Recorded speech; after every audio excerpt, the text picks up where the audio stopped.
Okay, जैसा कि आपके स्क्रीन पे अभी इस टाइम पे दिखाई दे रहा होगा, बेसिकली आप देख पा रहे होंगे कि मॉलिक्यूलर बायोलॉजी का लेक्चर फर्स्ट होगा, राइट? सो जैसे ही आपके माइंड में आपके कान तक ये वर्ड आता है, that is the molecular biology, सब कुछ वर्ड्स आपके दिमाग में चलना शुरू हो जाते हैं। आप जानते हैं कि मॉलिक्यूलर बायोलॉजी एक एक्सटेंडेड और ज़्यादा डीपर फॉर्म होता है बायोकेमिस्ट्री का। तो अगर आप लोगों ने बायोकेमिस्ट्री पढ़ी हुई है तो फिर आप लोगों को थोड़ा बहुत आइडिया होगा सारी चीज़ों को लेकर के कि बायोकेमिस्ट्री एक्चुअली में क्या डील कराता है। हम लोगों ने बायोकेमिस्ट्री के ब्रांच में हमेशा यही देखा है कि बायोकेमिस्ट्री हमको बायोमोलिक्यूल्स के बारे में क्या कराता है, स्टडी कराता है। और बायोमोलिक्यूल्स में आपके कई सारे मॉलिक्यूल्स आते हैं, जिसमें मेजॉरिटी जो एग्जांपल्स हैं दैट इज़ द कार्बोहाइड्रेट का, प्रोटीन्स का, न्यूक्लिक एसिड का, एंजाइम्स का एंड विटामिन्स का, राइट? तो उनमें से जो बायोमोलिक्यूल्स आपका एक है that is the nucleic acid, और उन न्यूक्लिक एसिड को अगर आप फर्दर देखेंगे तो ये दो पार्ट में डिवाइड कर दिया जाता है, दैट इज़ द डीएनए के बारे में और आरएनए के बारे में। पूरी की पूरी मॉलिक्यूलर जो बायोलॉजी है वो इन दोनों मॉलिक्यूल्स के इर्द गिर्द घूमती नजर आती है। मतलब यही आपको इनके बारे में ही सारी की सारी इंफॉर्मेशन इस मॉलिक्यूलर बायोलॉजी में क्या है आपको पढ़ाया जाता है। सो मॉलिक्यूलर टेक्निकली बायोलॉजी एक ऐसा ब्रांच है जहाँ पर आप लिविंग सिस्टम में होने वाले बेसिकली जेनेटिक मटेरियल के रेफरेंसेस में, मीन्स न्यूक्लिक एसिड के रेफरेंसेस में होने वाले जितने भी प्रोसेसेस हैं, उन सारे प्रोसेसेस में इन्वॉल्व होने वाले जो की मॉलिक्यूल्स हैं, लाइक एंजाइम्स हैं, और उनके जो फैक्टर्स हैं, उनका जो प्रोसेस का करेंसेस है, कहाँ पे हो रहा है, ये सब कुछ आपको इन्फॉर्मेशन बहुत ही डेप्थ में eight the level of a molecules और मॉलिक्यूलर मैकेनिज्म के बेसिस पे आपको क्या होता है, पढ़ाया जाता है।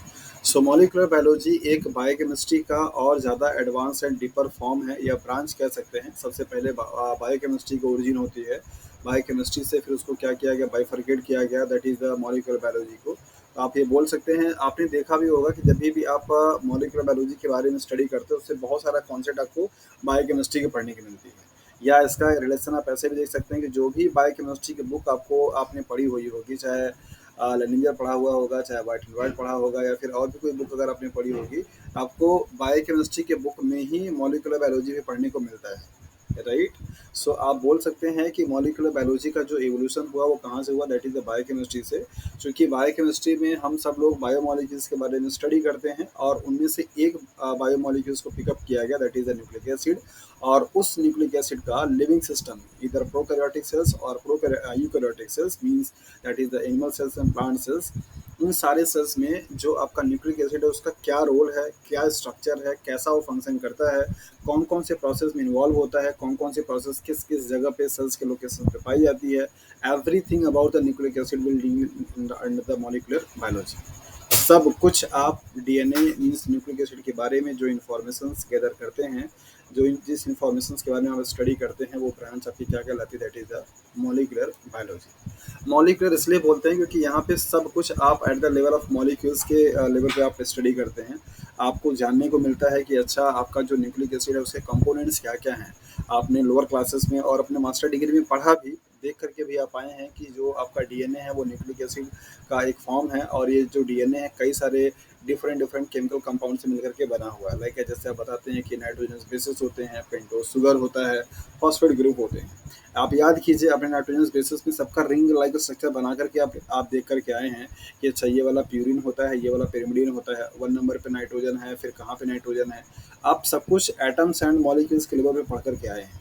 सो मॉलिक्यूलर बायोलॉजी में आपको जितने भी न्यूक्लिक एसिड के रिगार्डिंग में चीज़ें हो रही हैं, जो भी ये प्रोसेस हो रहा है लिविंग सिस्टम में, उन सब को लेकर के आपको मॉलिक्यूल्स एंड एटॉमिक लेवल पे उसका मैकेनिज्म, उसके स्ट्रक्चर, उनके रोल को लेकर के क्या किया जाता है, स्टडी किया जाता है। दैट इज़ वाई आप इनको मॉलिक्यूलर बायोलॉजी के नाम से जानते हैं। स्टार्ट करते हैं हम लोग कुछ बेसिक कॉन्सेप्ट से। मॉलिक्यूलर बायोलॉजी को लेकर के जब भी आपके दिमाग में कोई बात अगर आती है तो आप सोचना शुरू कर देते हैं कि हाँ, डीएनए से रिगार्डिंग में कुछ काम चलेगा। अगर जैसे सपोज मैं अभी की बात करूं, तो अगर आपने ये सुना, फर्स्ट टाइम पे सुना कि हाँ अभी मॉलिक्यूलर बायोलॉजी क्लास चलने वाली है, आपके दिमाग में एक आइडिया लग गया होगा कि अच्छा वो हो ना हो, कुछ ना कुछ आपका डीएनए या जीन को लेकर के यहाँ पे सर बात करने वाले हैं। सो लिटरली इसका मीन यही है कि मॉलिक्यूलर बायोलॉजी में आप जब भी कंसिडर करते हैं तो डीएनए को लेकर के ही बात करते हैं, means RNA DNA means nucleic acid को लेकर के बात करते हैं। सवाल यहाँ पर आता है कि क्या इस डीएनए और आरएनए का जो केमिकल कंपोजिशंस है, क्या वो जो सेल्स आपको यहाँ पे सामने दिखाई दे रही हैं, क्या इन सेल्स में, मीन्स ये जो डिफरेंट डिफरेंट सेल्स है, होपफुली कि सब लोग इस चीज़ को समझने में और बताने में कैपेबल होंगे। लाइक अगर मैं इसकी बात करूँ कि कौन सा सेल्स है, तो होपफुली आपको बता देना चाहिए। कोई बताएगा कि कौन सा सेल है, मीन्स किस टाइप का सेल है? Very good example. Bacterial cells का बहुत अच्छा एग्जांपल है, that is the prokaryotic cells का। डेफिनेटली ये वाला एग्जांपल आप किसके लेके जाएंगे, that is the plant cells के लेके जाएंगे, और ये वाला किसको लेके जाएंगे, that is the animal cells के लेके जाएंगे। सवाल मेरा यहाँ पे ये है कि ये डिफरेंट टाइप के आपके सेल्स है, that is the plant cells है और एनिमल सेल्स है, बैक्टीरियल सेल्स है। इन सभी सेल्स में जेनेटिक मटेरियल पाया जाता है। आप लोअर क्लासेस में पढ़ करके आए हैं कि किसी भी सेल्स के for each and every kind of a cells there is a need of a such kind of a molecules having ability to regulate all the cellular processes, and these molecules is known as the, that is the genetic material. So without genetic material it is not possible to survive and sustain any kind of a cells, either prokaryotic cells or eukaryotic cells, right? ये आप लोग basic classes में पढ़ करके आ चुके हैं। आपने prove किया है कि जेनेटिक मटेरियल के बगैर कोई भी सेल सर्वाइव नहीं कर सकता है। जेनेटिक मटेरियल के बगैर किसी भी सेल्स का कोई भी जो एक्टिविटीज़ हो रही है, कोई भी जो परफॉर्मेंस प्रोसेसेस हो रही हैं, वो सब कुछ नहीं हो पाएगा। तो सवाल मेरा यहाँ पे ये है, लोअर क्लासेस में आप लोग पढ़ करके आए हैं कि प्रोकैरियोटिक सेल्स में, यूकैरियोटिक सेल्स में there is a various point regarding to differences. उनके डिफरेंसेस में आप कई सारे पॉइंट पढ़ करके आए हैं कि अच्छा प्रोकैरियोटिक सेल्स में ये डिफरेंस होता है, यूकैरियोटिक सेल्स में ये डिफरेंस होता है। आप इवन यूकैरियोटिक सेल्स के दोनों ये जो सेल्स आपको दिखाई दे रहे हैं, दैट मीन्स आपका प्लांट सेल्स और एनिमल सेल्स, इन दोनों सेल्स में भी डिफरेंसेस पढ़ करके आए हैं। सबको मालूम है कि ये सारे सेल्स में आपका क्या होगा, दैट इज द डीएनए होगा। इनका यहाँ पे न्यूक्लियस में होगा, इनका ऐसे तरीके से बिखरा हुआ होगा। क्या ये जो डीएनए है, इन डीएनए के केमिकल कंपोजिशंस में कोई डिफरेंसेस है प्रोकैरियोटिक सेल्स और यूकैरियोटिक सेल्स में, या प्लांट सेल्स और एनिमल सेल्स में? अगर मेरा सवाल ये मैं आप सभी लोगों से पूछूं कि is there any difference of DNA molecules at the level of a chemical structure और केमिकल कंपोजिशन, क्या केमिकल कंपोजिशंस के लेवल पे, बेसिस पे आप ये डिफरेंशिएट कर पाएंगे कि अच्छा ये वाला डीएनए आपका प्रोकैरियोटिक का है और ये वाला डीएनए आपका यूकैरियोटिक का है? इट इज पॉसिबल और नॉट?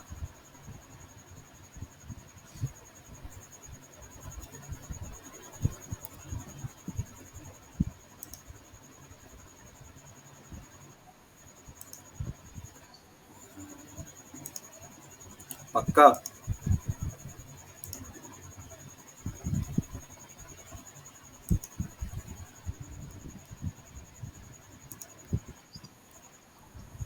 No differences? कैसे कैसे पता चला? हाँ हाँ बिल्कुल बिल्कुल, आप ही।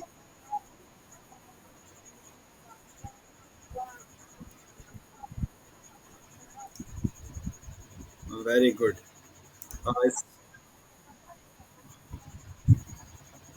Very good. स्मृति का आंसर ये है कि केमिकल कंपोजिशंस की अगर लेवल पे हम लोग बात करेंगे तो सभी के कंपोजिशंस सिमिलर हैं, that means there is no difference in the chemical compositions of a prokaryotic और यूकैरियोटिक डीएनए मॉलिक्यूल।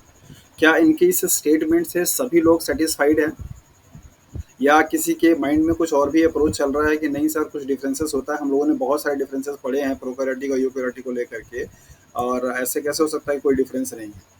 अगर किसी के मन में कुछ और भी चल रहा है तो बोल सकता है। एक चीज़ आप सब लोगों को मैं बताना चाहूँगा और बोलना भी चाहूँगा कि आप पूरी तरीके से फ्री हैं अपने व्यू को जानने रखने के लिए, बजाय इस बात को सोच करके कि मेरा जो स्टेटमेंट होगा वो गलत होगा और लोग मेरे बारे में क्या ओपिनियन बनाएंगे, इस चीज़ को आप एकदम से निकाल दीजिए। आप सब लोग यहाँ पे जुड़े ही इसीलिए हैं कि आपको नहीं आता है, राइट? और अगर आप नहीं आने वाली चीज़ को बना के ही रखिए कि आपको नहीं ही आएगा, तो फिर कभी भी आपका वो दूर नहीं हो पाएगा। तो मैं बहुत ज़्यादा खुश हूँगा कि अगर आप अपने जो आपके मन में जो थॉट प्रोसेस चल रही है उसे आप निकाल पाते हैं, आप उसे बोल पाते हैं।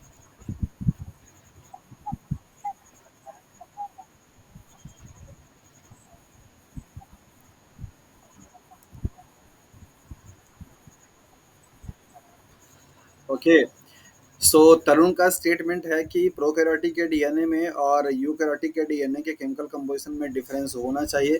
क्या तरुण कभी आपने अब तक यूजी पीजी आप लोग कर चुके हैं, सब लोग मास्टर डिग्री होल्डर हैं, क्या कभी आपको ऐसा कुछ पढ़ने को मिला कि डीएनए का जो स्ट्रक्चर है, डीएनए का जो केमिकल कंपोजिशन है, उसमें यूकैरियोटिक सेल्स और प्रोकैरियोटिक के सेल्स में कोई डिफरेंसेस आपको पढ़ने को कभी मिले हैं, या किसी टीचर्स ने आपको पढ़ाया है ऐसा?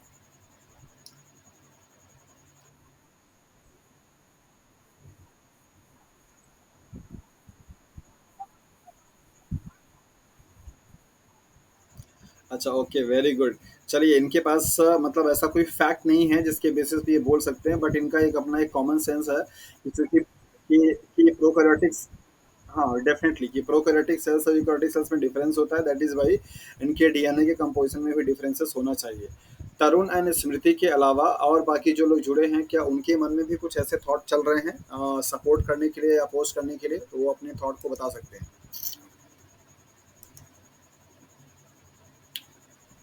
पारुल का तो आई थिंक मेरे ख्याल से माइक काम नहीं करता, तो वो कुछ बोल नहीं पाएँगे। तरुण ने बोल दिया। ज्योति हैं, अमित हैं।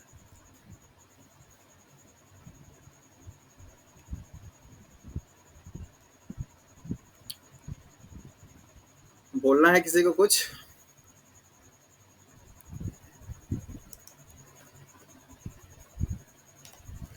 बोलना ही पड़ेगा आपको, क्योंकि जब तक आप बोलेंगे नहीं तब तक आपके मन की जो बातें हैं वो हम तक पहुँचेगी नहीं, और आप अपने आप में जो कन्फ्यूजन लेके बैठे हैं वो बैठे ही रह जाएँगे। सो बोल डालिए और निकाल दीजिए अपने मन की बात, ताकि जो चीज़ सही हो तो सही हो जाए, नहीं होगा तो फिर सही किया जाएगा। ओके। सो अगर यहाँ पे हम लोग देखें डीएनए का केमिकल कंपोजिशंस के बारे में, तो आप जानते हैं कि डीएनए बेसिकली आपका न्यूक्लियोटाइड से मिलकर के बना होता है, एनटीडी। और ये न्यूक्लियोटाइड बेसिकली आपके तीन कंपोनेंट से मिलकर के बने होते हैं, that is the nitrogenous base से, जिसको आप एनबी बोलते हैं। दूसरा आपका पेंटोज शुगर से, जिसको आप पीएस बोलते हैं। तीसरा आपका फॉस्फेट ग्रुप से, राइट। नाइट्रोजनस बेस दोनों में ही आपने पढ़ा हुआ है कि ये आपका प्यूरिन और पायरिमिडीन होता है, पीयू बोलते हैं, और इसको आप पीवाई बोलते हैं। पेंटोज शुगर में आपने यहाँ पे देखा है कि अगर डीएनए का केस होगा तो फिर ये डीऑक्सी राइबोज हो जाता है, जिससे आप डीआर बोल सकते हैं। और फॉस्फेट के बारे में आप लोगों ने देखा है कि यहाँ पे पीओ4 पे नेगेटिव चार्जेस आपके दिखाए जाते हैं। कहीं पे भी, चाहे वो आपका प्यूरिन का स्ट्रक्चर हो, चाहे पायरिमिडीन का स्ट्रक्चर हो, चाहे फिर डीऑक्सी राइबोज पेंटोज शुगर का स्ट्रक्चर हो, चाहे फॉस्फेट का स्ट्रक्चर हो, या फिर इनके बीच में बनने वाले जो बॉन्ड होते हैं, लाइक जैसे नाइट्रोजन बेस और शुगर के बीच में कौन सा बॉन्ड बनेगा? हाँ जी, अमित कुमार। मैं यहाँ पे एक स्ट्रक्चर बना करके आपको समझाऊँ तो ज़्यादा बेहतर से समझ में आएगा। सपोज़ कि मान लीजिए आपका ये नाइट्रोजनस बेसिस है, और इससे आपका जुड़ा हुआ ये पेंटोज शुगर है, कुछ इस तरीके से पेंटोज शुगर है। और सॉरी, और इससे जुड़ा हुआ आपका क्या है? पी है। तो यहाँ पे तीन कंपोनेंट हैं, that is the nitrogenous bases, इसके बाद शुगर और फॉस्फेट। तो नाइट्रोजनस बेस को शुगर से ऐड करने वाले बॉन्ड को क्या बोलते हैं? Very good. And glycosidic bond, और ग्लाइकोसिडिक बॉन्ड को ब्रेक करने वाले एंजाइम को क्या बोलते हैं?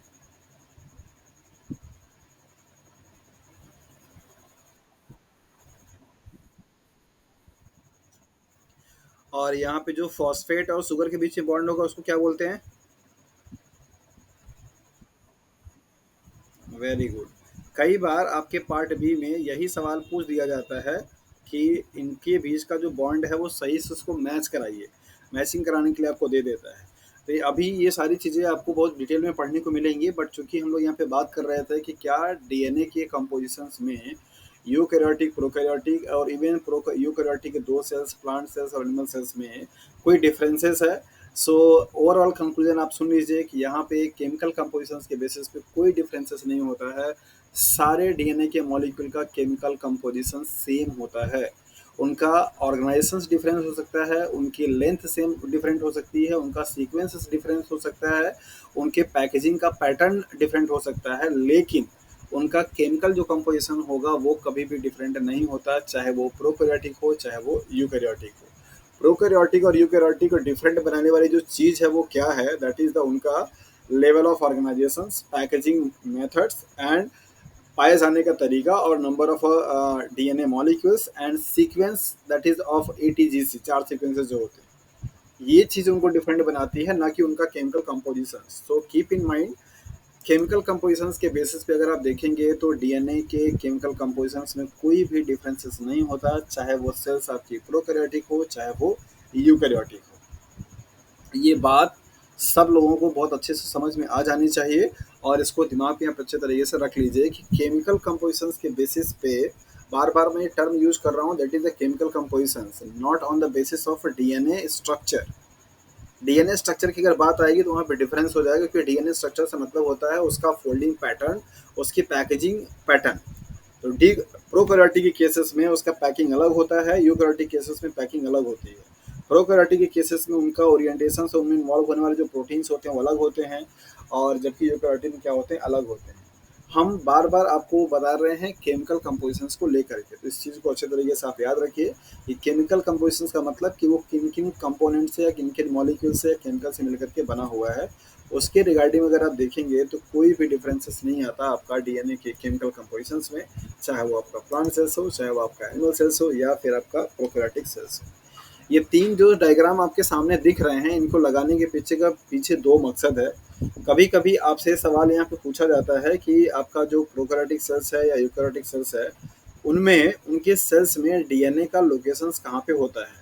सब कोई जानता है कि किसी भी सेल्स का, अगर हम प्रोकैरियोटिक सेल्स को छोड़ दें, तो यूकैरियोटिक में आपके जितने भी सेल्स आते हैं, पूरे सेल्स का जो आपका ब्रेन बोला जाता है, उसको आप किसको बोलते हैं, दैट इज अ न्यूक्लियस को। न्यूक्लियस आप क्या बोलते हैं, ब्रेन।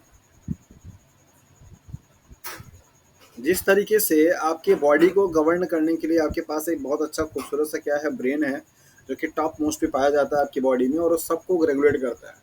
जितनी भी एक्टिविटी आपके बॉडी में हो रही है जिसके बारे में आपको आइडिया नहीं है, जितना भी एक्टिविटी आप ऐसे परफॉर्म कर रहे हैं, वो सब कुछ कंट्रोल कहाँ से होगा, इस ब्रेन से कंट्रोल होगा।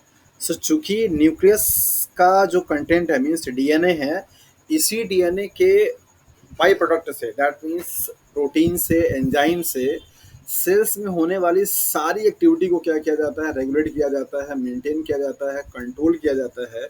दैट इज वाई आप न्यूक्लियस को कंट्रोलिंग हाउस और ब्रेन ऑफ द सेल्स के नाम से भी जानते हैं। तो इसका सब नेम जो है वो बेसिकली क्या है, that is the brain. That means क्यों इसको ब्रेन बोलते हैं, इसके लिए आप आंसर दे सकते हैं कि ब्रेन को बोलने के पीछे का रीजन ये है बेसिकली कि ये आपका सेल्स के जितनी भी एक्टिविटीज़ होती हैं, उन एक्टिविटीज़ को डायरेक्टली एंड इनडायरेक्टली क्या करता है, कंट्रोल एंड रेगुलेट करता है। दैट इज़ वाई आप उसको कंट्रोलिंग हाउस और ब्रेन के नाम से भी जानते हैं।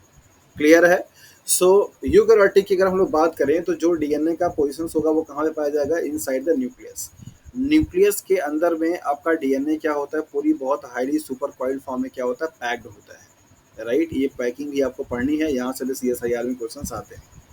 ये न्यूक्लियस के अंदर में चूंकि पैक्ड होता है, दैट इज वाई आप इसको बोलते हैं, दैट इज द, ये आपका ये क्रोमोसोम्स है या आपका डीएनए है। अच्छा, एक सिंपल सा सवाल मैं पूछूंगा कि अगर आप लोगों से पूछूं कि डीएनए और क्रोमोसोम में डिफरेंस क्या है, तो क्या बताएंगे, what is the difference between the DNA and chromosomes.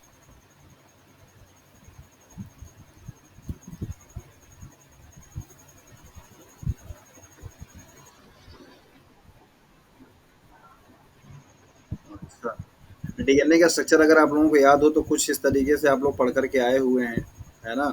यहाँ पे इस तरीके से आप लोग बना करके भी आते हैं, देखे हुए हैं। जबकि क्रोमोसोम का स्ट्रक्चर अगर आपको याद हो तो कुछ इस तरीके से आपने क्रोमोसोम बनाया हुआ है अपने लोअर क्लासेस में। तो मेरा सवाल आप सभी लोगों से यही है कि what is the difference between the chromosome and DNA. हाँ जी।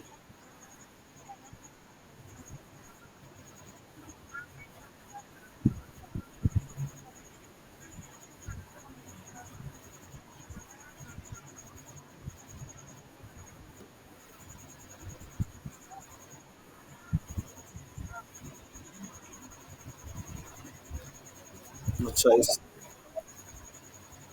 हाँ हाँ, बोलिए बोलिए, बोलते रहिए, मैं सुन रहा हूँ।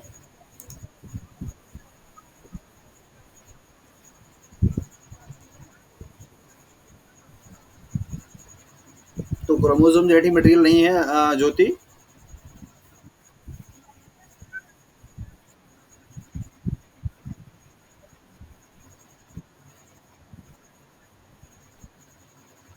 मतलब क्रोमोसोम के पार्ट्स ऐड होते हैं और वो जेनेटिक मटेरियल कंटेन करता है, तो फिर डीएनए क्या है।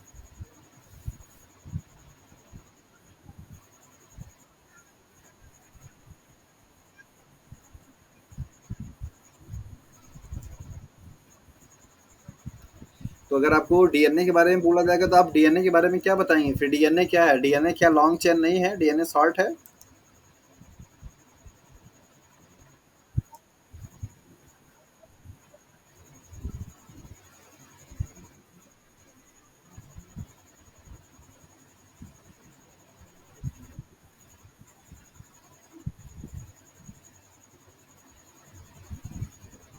ओके, और कोई?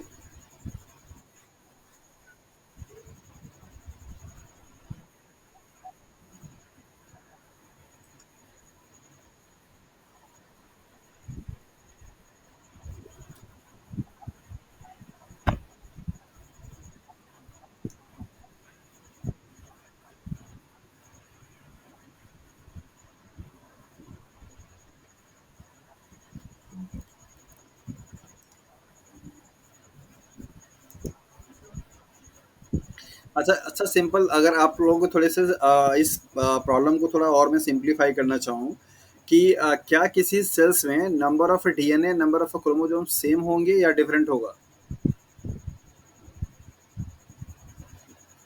फॉर एग्जांपल, जैसे हम लोग अपनी बात अगर करते हैं तो हम लोग बोलते हैं कि ह्यूमन बींग्स के सारे सेल्स में नंबर ऑफ क्रोमोसोम्स कितने होते हैं? 46 होते हैं। तो क्या यहाँ पे डीएनए का संख्या भी 46 होगा, या is there any differences in the number of DNA and chromosome of any kind of sales?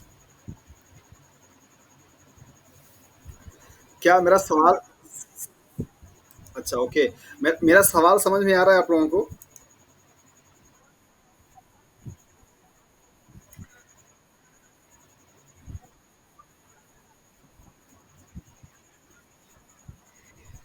अ, अच्छा, ओके। डिनोशन तो डेफिनेटली डिफरेंट रहेगा ही। क्या सिंपल भाषा में आप समझाइए हमको स्मृति कि क्या किसी भी सेल्स का या किसी भी ऑर्गेनिज्म का जो क्रोमोसोम का नंबर होता है, वो नंबर और जो उनका डीएनए का नंबर होगा, वो दोनों डिफरेंट होंगे या दोनों सेम होंगे?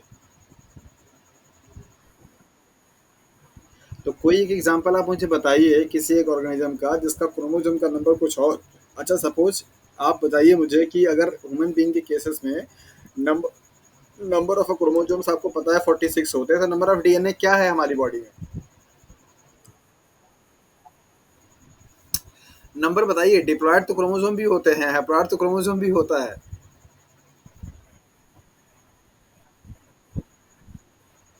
तो एग्जैक्टली होता है ना, तो हम यही आपसे पूछ रहे हैं कि हमारे सेल्स में आपको अच्छी तरीके से पता है कि जो भी हमारी सोमेटिक सेल्स होती है, उन सारे सोमेटिक सेल्स में नंबर ऑफ क्रोमोसोम्स 46 होते हैं। तो नंबर ऑफ डीएनए कितना होगा? हाँ, 2n, मतलब कि आप इसमें मल्टीप्लाई करना चाहते हैं 2 का?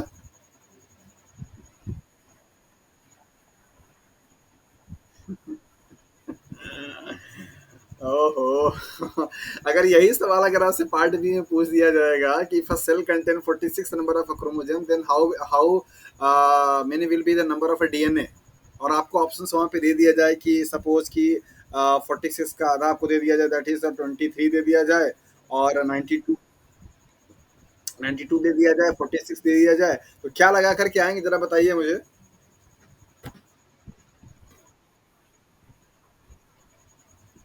n/2 करेंगे तो 46 आएगा?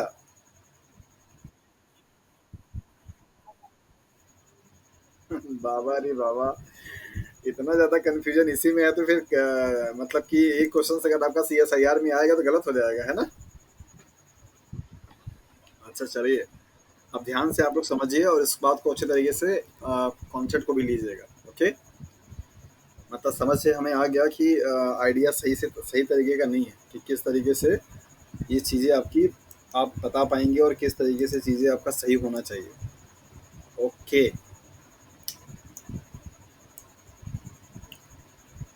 सबसे पहले अगर आप इसको डिफाइन करना चाहें और अगर इसको केमिकली समझना चाहें, तो पहले आपको ये सब जानना होगा कि बेसिकली क्रोमोसोम और डीएनए में क्या डिफरेंसेस है, राइट? तो उसके लिए मैं आपको एक सिंपल सा इक्वेशन बना करके देता हूँ यहाँ पे, आप बहुत आसानी से समझ जाएंगे। क्रोमोसोम्स को आप डिफाइन करते हैं कब और कैसे? तो आप यहाँ पे लिख सकते हैं chromosome is equal to DNA, sorry, DNA plus DNA binding protein. जैसे अगर यूकेरियोटिक की बात करते हैं तो उसमें आप हिस्टोन प्रोटीन लिखते हैं। जब भी आपके डीएनए के मॉलिक्यूल्स में हिस्टोन प्रोटीन जो कि डीएनए से बाइंड करती है, वो प्रोटीन के बाइंडिंग होने से डीएनए आपका पूरी तरीके से ऑर्गेनाइज्ड हो जाता है, कॉइल्ड फॉर्म में आ जाता है, कंडेंस हो जाता है, तो उस फॉर्म को आप क्रोमोसोम के नाम से जानते हैं। बेसिकली क्रोमोसोम एक क्या है?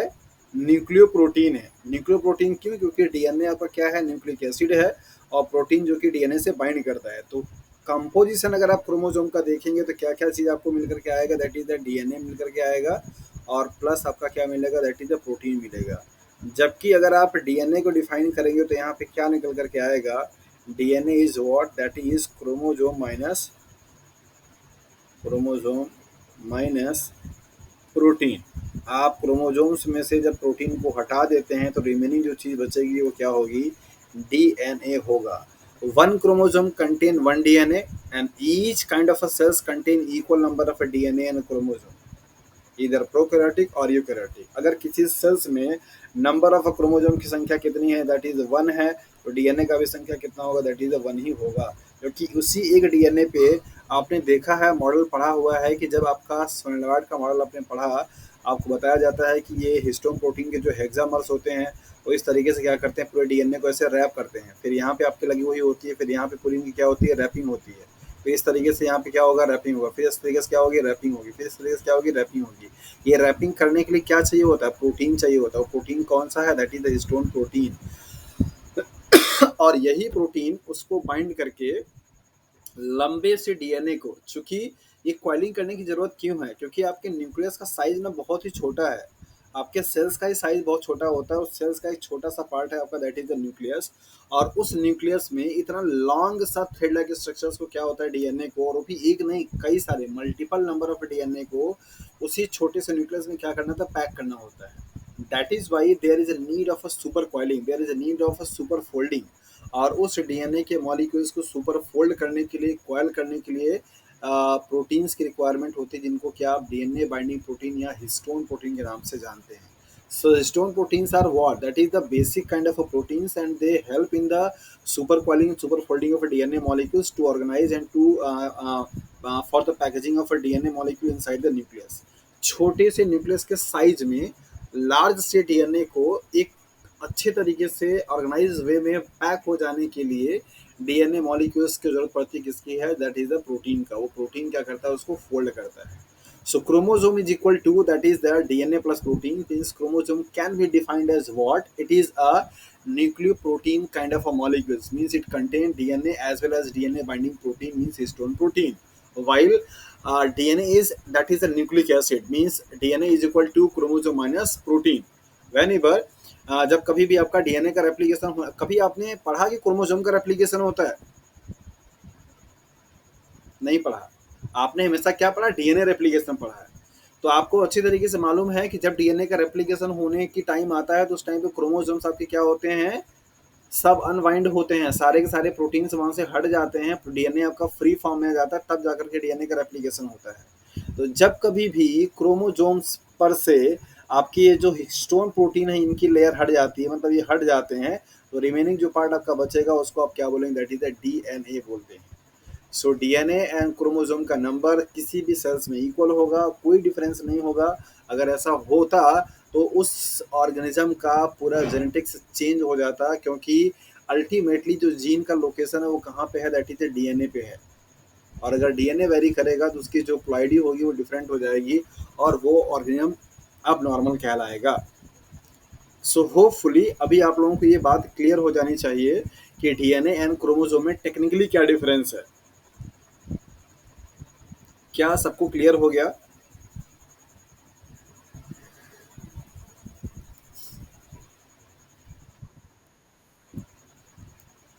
किसी को अगर अभी भी कुछ डाउट है, कुछ मन में संशय है, डाउट, तो आप उससे पूछ सकते हैं कि सर आप जो बताएं हमें समझ में नहीं आया।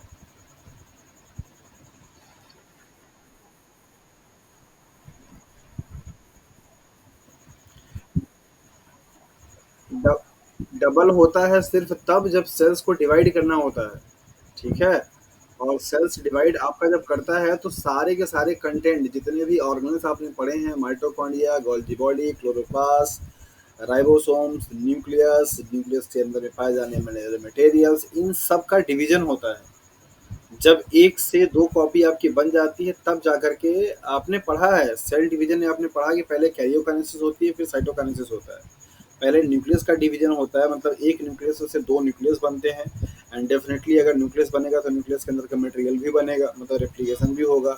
और उसके बाद तो फिर सेल के अंदर में पाया जाने वाला जो साइटोप्लाज्म है, उस साइटोप्लाज्म में के सारे कंपोनेंट्स क्या होते हैं, डिवाइड होकर के डबल बनते हैं। स्मृति। हाँ जी। हाँ जी।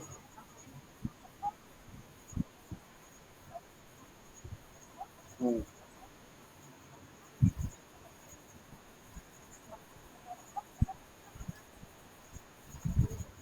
मतलब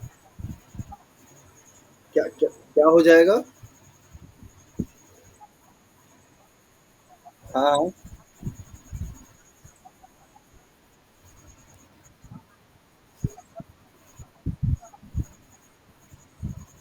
दो गुने नहीं, आपकी बॉडी के सारे, आपकी बॉडी में दो टाइप के सेल्स पाए जाते हैं तरुण, यहाँ पे थोड़ा सा मैं समझा देता हूँ। आपके बॉडी में टेक्निकली दो टाइप के सेल्स पाए जाते हैं। क्या हो रहा है ये?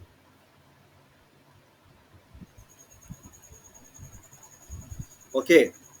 आपकी बॉडी में दो टाइप के सेल्स पाए जाते हैं, that is one is the somatic cells और another one is the germ cells. Somatic cells जो होती हैं आपके बॉडी के स्ट्रक्चर में पार्टिसिपेट करती हैं, और जर्म सेल्स जो होती हैं वो आपके रिप्रोडक्शन में पार्टिसिपेट करती हैं। तो टेक्निकली अगर आप यहाँ पे देखिए, तो जो जर्म सेल्स होती हैं यहाँ पे डिवीजन क्या होता है, दैट इज द मियोसिस। और यहाँ पे एक सेल्स का जो भी आपका 2n नंबर होता है, मियोसिस होने के बाद वो क्या होता है, n नंबर में कन्वर्ट हो जाता है। तो इन सेल्स को आप बोलते हैं हैप्लॉइड सेल्स। यहाँ पे जो डिवीजन होता है उसको आप बोलते हैं माइटोसिस। और यहाँ पे जो भी आपका पेरेंटल सेल्स रहेगा, दैट मीन्स 2n है, तो यहाँ पे भी बनने वाली जो सेल्स होंगी यहाँ पे भी क्या होगा, आपका 2n ही होगा। तो जो आपका ट्यूमर होता है जिसकी आप बात कर रहे हो, वो ट्यूमर आपका क्या है, सोमेटिक सेल्स होती हैं। सारे सेल्स में 2n नंबर ऑफ क्रोमोसोम्स होता है। सिर्फ वहाँ पे प्रॉब्लम क्या हो जाती है, सेल डिवीजन का जो कंट्रोल मैकेनिज्म होता है, जिसकी वजह से सेल प्रॉपर तरीके से डिवाइड कर रहा है, अब वो अब नॉर्मल डिवीजन करना शुरू कर देता है। तो कैंसर को आप डिफाइन करते हैं अब नॉर्मल सेल डिवीजन। जब आपके सेल डिवीजन पे आपका कंट्रोल खत्म हो जाए, मींस आपको आपके सेल्स में और आपके मैकेनिज्म में ये पावर न रह जाए कि ये डिसाइड कर सके कि कौन से सेल्स को डिवाइड करना है, कौन से सेल्स को डिवाइड नहीं करना है। ये रेगुलेशन जब खत्म हो जाता है तो सारी सेल्स बहुत अनकंट्रोल्ड तरीके से डिवीजन करना शुरू कर देती हैं, जिससे कि abnormal ग्रोथ होती है जो कि ट्यूमर का फॉर्मेशन करता है। उसी को आप कैंसर या ट्यूमर का नाम देते हैं। तो अगर आप उनके सेल्स को निकाल करके उनका डीएनए चेक करेंगे, तो जो आपकी बॉडी के नॉर्मल सेल्स में 2n नंबर ऑफ क्रोमोजोम्स है, वही क्रोमोजोम्स आपको वहाँ पे भी दिखाई देगा। लेकिन आपके जेनेटिक जो सीक्वेंसेस होते हैं उनमें कुछ अल्ट्रेशन देखने को मिलती है, जिनकी वजह से जो सेल डिवीजन का रेगुलेशन होता है वो पूरा की तरीके से लॉस हो जाता है। समझ आया? तो चलिए अभी हम लोग बैक से अपने टॉपिक पर आ जाते हैं फट देना। और होपफुली कि आप लोगों को अब समझ में आ चुका होगा कि डीएनए और क्रोमोसोम का डिफरेंसेस क्या है। और अगर आपसे सवाल अभी पूछा जाए एग्जाम में कि डीएनए का नंबर और क्रोमोसोम का नंबर में क्या कोई डिफरेंसेस होता है, और कितना नंबर ऑफ डीएनए होगा अगर आपको नंबर ऑफ क्रोमोसोम दे रखा हो, तो ये सारे सवाल के आंसर अब आपको अच्छे तरीके से आ जाना चाहिए। स्मृति एंड ज्योति, आप दोनों लोग आंसर दे रहे थे, क्या अभी आप लोगों को कोई डाउट है मन में, कुछ पूछना है? समझ में आ गया? तो जरा मैं एक बार आप लोगों की भाषा में सुनना चाहूंगा। स्मृति बताइए कि डीएनए और क्रोमोसोम में क्या डिफरेंसेस है?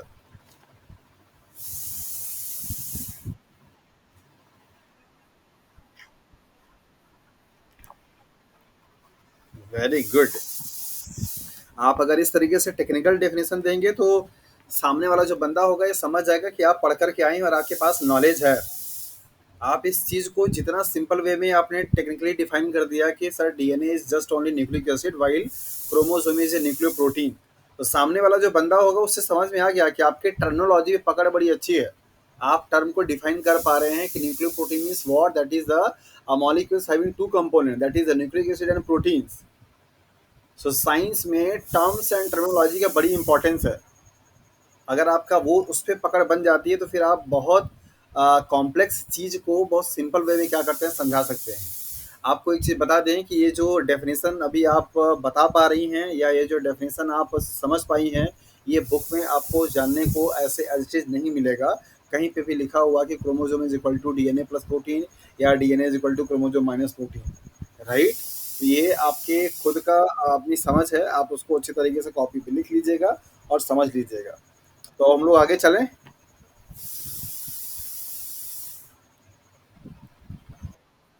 Very good.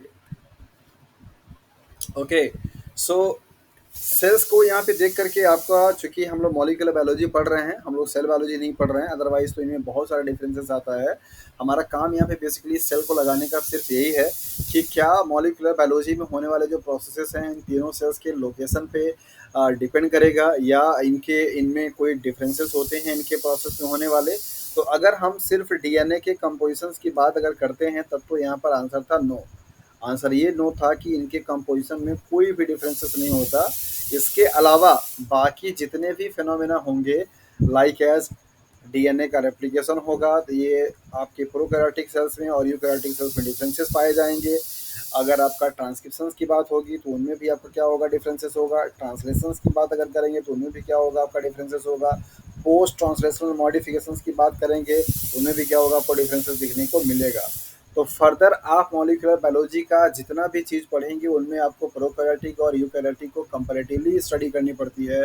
और सीएसआईआर के एग्ज़ाम में बड़ा ही सही तरीके से शिद्दत से क्वेश्चंस को डिज़ाइन किया जाता है डिफरेंसेस को लेकर के कि प्रोकैरियोटिक और यूकैरियोटिक के सेल्स में होने वाली जो डिफरेंसेस है वो क्या क्या चीज़ें पाई जाती हैं, राइट?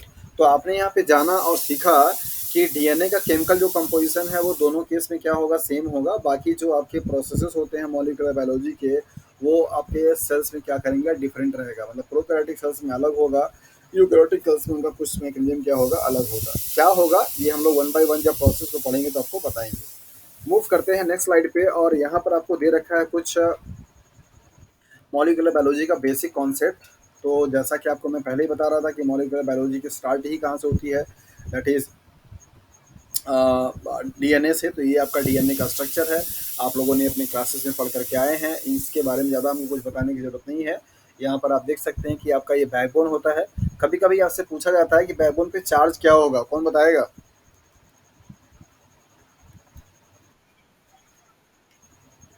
आवाज़ क्लियर नहीं आ रही है। मैंने आपसे ये पूछा कि ये जो डीएनए का स्ट्रक्चर आपको दिखाई दे रहा है, होपफुली कि आप लोगों ने देखा होगा और बनाया भी होगा। यहाँ पे लिख रखा है कि ये वाली जो स्ट्रैंड आपको दिखाई दे रही है ऐसे ब्लू लाइन वाली, इस ब्लू लाइन के स्ट्रैंड को आप बैकबोन बोलते हैं। क्या बोलते हैं? बैकबोन। और इनके बीच में ये जो आपको ऑरेंज, ग्रीन और रेड कलर का दिखाई दे रहा है, ये आपके नाइट्रोजनस बेसिस होते हैं। सवाल मेरा ये था कि बैकबोन पे चार्ज क्या होगा, what is the charge on backbone? अगर अगर मैं सिंपली पूछूं कि डीएनए मॉलिक्यूल कोई चार्ज मॉलिक्यूल है या न्यूट्रल मॉलिक्यूल, तो क्या बताएंगे? तीन चीज मैं आपको यहाँ पे देता हूँ, negative charge, positive charge and neutral charge. तो इनमें से क्या आंसर लगाएंगे? Negative charge. क्यों?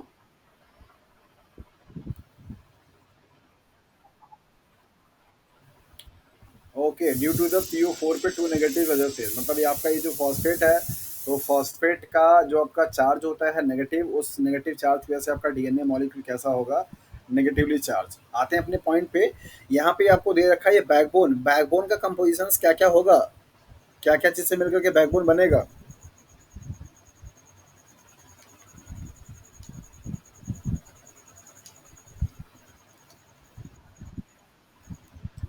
आपने आपने देखा था कि आपका जो डीएनए है वो बेसिकली किससे मिलकर के बना है, न्यूक्लियोटाइड से। आपने पढ़ करके देखा। और न्यूक्लियोटाइड जो होता है वो तीन कंपोनेंट से मिलकर के बना होता है, that is nitrogenous bases, pentose sugar और फॉस्फेट। आप यहाँ पे देख पा रहे हैं कि इसके अंदर का चीज़ क्या है, नाइट्रोजनस बेसिस है। तो बाकी बचा क्या, दो चीज़, मतलब शुगर प्लस फॉस्फेट। ये दो चीज़ आपके बनते हैं, बच जाते हैं। और इन्हीं दोनों चीज़ों से मिलकर के आपका बनता क्या है, that is the backbone. So backbone is equal to, आप यहाँ पे लिख सकते हैं, that is the P plus S, means phosphate plus sugar. Base is equal to, आपको पता ही है कि नाइट्रोजनस बेसिस की ये बात कर रहा है। तो केमिकल कंपोजिशन आपका बैकबोन का पूछा जा चुका है, दैट इज़ वाई मैंने उस पर एम्फेसाइज किया और आपको बताया कि जो आपका डीएनए है उसका बैकबोन किस चीज़ से मिल करके बना होगा, क्या उस पर चार्जेज होगा, और साथ साथ में उस पर चार्जेस किसकी वजह से होंगे। तो आपने यहाँ पे जाना कि डीएनए का जो बैकबोन होता है वो नेगेटिवली चार्ज है। नेगेटिवली चार्ज इसलिए है क्योंकि वो फॉस्फेट को कंटेन करता है, फॉस्फेट की वजह से इस पे नेगेटिव चार्ज आता है। बैकबोन का जो कंपोजिशन है वो दो कंपोनेंट से मिलकर के बना है, that is sugar and phosphate का। बाकी तीसरा कंपोनेंट आपका क्या, दैट इज नाइट्रोजन बेसिस। एक सवाल आप लोगों से मैं पूछना चाह रहा हूँ यहाँ पे, अगर आप डीएनए को इलेक्ट्रोफोरेसिस कराते हैं, क्या कराते हैं, इलेक्ट्रोफोरेसिस, राइट। इलेक्ट्रोफोरेसिस कराने के लिए आप लोगों ने किट देखा हुआ होगा इलेक्ट्रोफोरेट ट्रे का, और यहाँ पे ऐसे दो नॉब लगे हुए होते हैं, एक पॉजिटिव का और एक नेगेटिव का।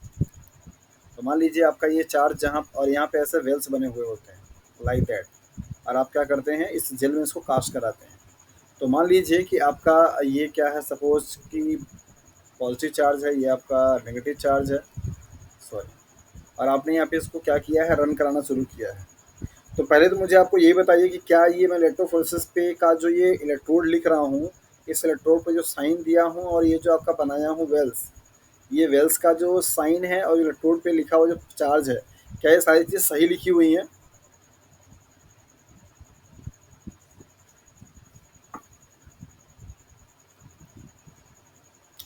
मुझे सवाल आप लोगों से ये पूछना था कि इलेक्ट्रोफोरेसिस अगर हम कराते हैं तो डीएनए मॉलिक्यूल आपका कौन से पोल की तरफ मूव करेगा, मीन्स कौन से इलेक्ट्रोड की तरफ मूव करेगा, ये आपको बताना है।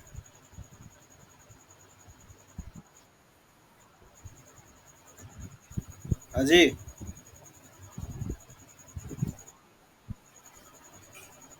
एनोड, ये कैथोड, और कोई?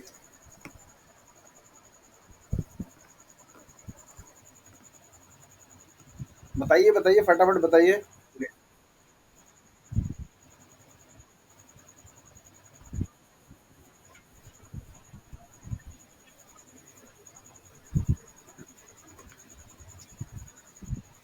तो यही तो मैं आपसे पूछ रहा था कि ये जो इलेक्ट्रोड बना करके मैंने ये चार्ज दिखाया है और ये जो फिगर बनाया है, क्या ये फिगर सही है?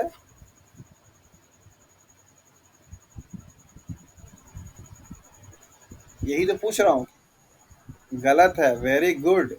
गलत आप बोलिए, कॉन्फिडेंशियली बोलिए कि सर अगर आप यहाँ पे डीएनए को लोड करेंगे तो डीएनए पे चूंकि नेगेटिव चार्ज है तो ये मूव कहाँ पे करेगा, पॉजिटिव की तरफ करेगा ना भैया। तो पॉजिटिव चार्ज आपका यहाँ पे होना चाहिए, आपने यहाँ पे लिख रखा है, सर ये गलत फिगर बना दिया आपने। आप बोलिए कॉन्फिडेंशियली इसको। और ऐसे ही फिगर दे करके आपसे आपकी नॉलेज को चेक किया जाता है, पूछा जाता है सवाल दे करके कि which one of the following figure so correct about the electrophoresis. और आपको लगेगा कि अरे यार मैं तो इलेक्ट्रोफोरेसिस पूरा पढ़ करके आया था, फिगर तो देखा ही नहीं, हो गया काम वहीं पे खत्म। आपको बहुत अच्छे तरीके से इस बात को समझना होगा कि चूंकि डीएनए पे नेगेटिव चार्ज है, दैट इज़ वाई वो हमेशा पॉजिटिव तरफ क्या करेगा, मूव करेगा। तो हमेशा इलेक्ट्रोफोरेसिस में जो वेल्स होते हैं उन वेल्स के साइड वाला जो आपका इलेक्ट्रोड होगा वो कैसा होना चाहिए, बोलिए।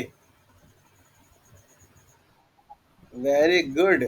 और उसके पॉइंट कैसा होना चाहिए, पॉजिटिव। इसका एक फ़ायदा आपको और बताता हूँ। इलेक्ट्रोफोरेसिस के टाइम पे होता क्या है कि जब आप इलेक्ट्रिक पावर को सप्लाई करते हैं तो उस इलेक्ट्रिक पावर के हेल्प से ये आपके जो पार्टिकल्स होते हैं वो मूव करते हैं, राइट। मूव करता है, साथ साथ चूंकि यहाँ पे नेगेटिव चार्ज होता है डीएनए पे और ये आपका इलेक्ट्रोड भी नेगेटिव होता है। तो नेगेटिव नेगेटिव में क्या होते हैं, रिपल्सन्स होते हैं। तो ये वाले मॉलिक्यूल इन चार्ज केसेस को और इधर की तरफ भेजता है, जिसकी वजह से इलेक्ट्रोफोरेसिस में डीएनए का माइग्रेशन और फास्ट एंड स्मूथ भी होता है। आपसे सवाल पूछा जाता है कि इलेक्ट्रोड का, नेगेटिव इलेक्ट्रोड का डीएनए के वेल्स की तरफ बनाने का क्या लॉजिक है, क्यों उसकी तरफ बनाया जाता है। तो आप उसको वहाँ पे बता सकते हैं कि चूंकि since DNA contain negative charge and negative electrode contain also negative charge and between the negative and negative charge there is a repulsion. Repulsion अगर ज़्यादा होगा तो ये इससे क्या करेगा, दूर भागेगा। और जब दूर भागेगा तो कहाँ जाएगा भैया, पॉजिटिव की तरफ, जो कि हमारे इलेक्ट्रोफोरेसिस का मेन काम था कि ये डीएनए मॉलिक्यूल्स को यहाँ से निकाल करके माइग्रेट कराते कराते यहाँ तक ले आना, ताकि उसका मॉलिक्यूलर मास जो हमको पता नहीं था वो इन्फॉर्मेशन हमको मिल जाए। तो आपने क्या क्या चीज़ सीखा कि डीएनए का जो स्ट्रक्चर है वो तीन कंपोनेंट से मिलकर के बने हैं। कौन कौन? Nitrogenous bases, pentose sugar and phosphate. जिसमें से आपने देखा कि जो आपका डीएनए मॉलिक्यूल है, उस डीएनए मॉलिक्यूल के स्ट्रक्चर में दो कंपोनेंट आपको यहाँ पे दिखाई दिए, दैट इज द बैकबोन, दूसरा आपका फॉस्फेट। बैकबोन के कंपोजिशन में हमने पढ़ा कि शुगर और फॉस्फेट से मिलकर के बना होता है। चूंकि शुगर एक न्यूट्रल मॉलिक्यूल है, बट फॉस्फेट क्या है, एक नेगेटिवली चार्ज मॉलिक्यूल है। दैट इज वाई ओवरऑल जो डीएनए के बैकबोन पे चार्ज आएगा वो क्या आएगा भैया, नेगेटिव आएगा। और उसी चार्ज को आप डीएनए का चार्ज भी बोलते हैं। और आप बताते हैं कि डीएनए बेसिकली हमारा एक नेगेटिवली चार्ज पार्टिकल होता है। और अगर वो डीएनए नेगेटिवली चार्ज पार्टिकल है तो इलेक्ट्रोफोरेसिस में कैसा बिहेव करेगा, यही मेरा आपसे सवाल था। तो सवाल को आपने देख करके बताया कि अगर सपोज हमारा ये इलेक्ट्रोफोरेसिस ट्रे है और यहाँ पे बने हुए छोटे छोटे आपके क्या हैं, वेल्स हैं, और इस वेल्स के अकॉर्डिंगली हमने यहाँ पे डीएनए को क्या किया, लोड किया है। तो यहाँ पे लगने वाले जो इलेक्ट्रोड होंगे, उन इलेक्ट्रोड का साइन आप कैसे बताएंगे, इसको करेक्ट वाला फिगर मैं आपको यहाँ पे बना दे रहा हूँ। तो ये मान लीजिए आपके क्या है, इलेक्ट्रोड हैं, तो यहाँ पे चार्ज क्या होना चाहिए, दैट इज द नेगेटिव वाला, और यहाँ पे क्या होना चाहिए, पॉजिटिव वाला। तो अब यहाँ से डीएनए आपका निकल करके इस तरफ क्या करेगा, मूव करेगा। सम वॉट आपका कहीं पे इस तरीके से बैंड दिखाई देना शुरू कर जाता है, राइट। और इसी को आप बोलते हैं इलेक्ट्रोफोरेसिस प्रोसेस। और इलेक्ट्रोफोरेसिस में आप डीएनए के मॉलिक्यूलर मास को, मीन्स साइज को क्या करते हैं, जानते हैं। समझ में आया? हाँ जी।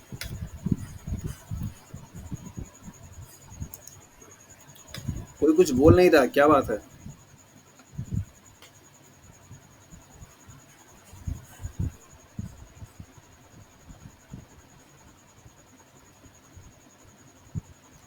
आगे बढ़े।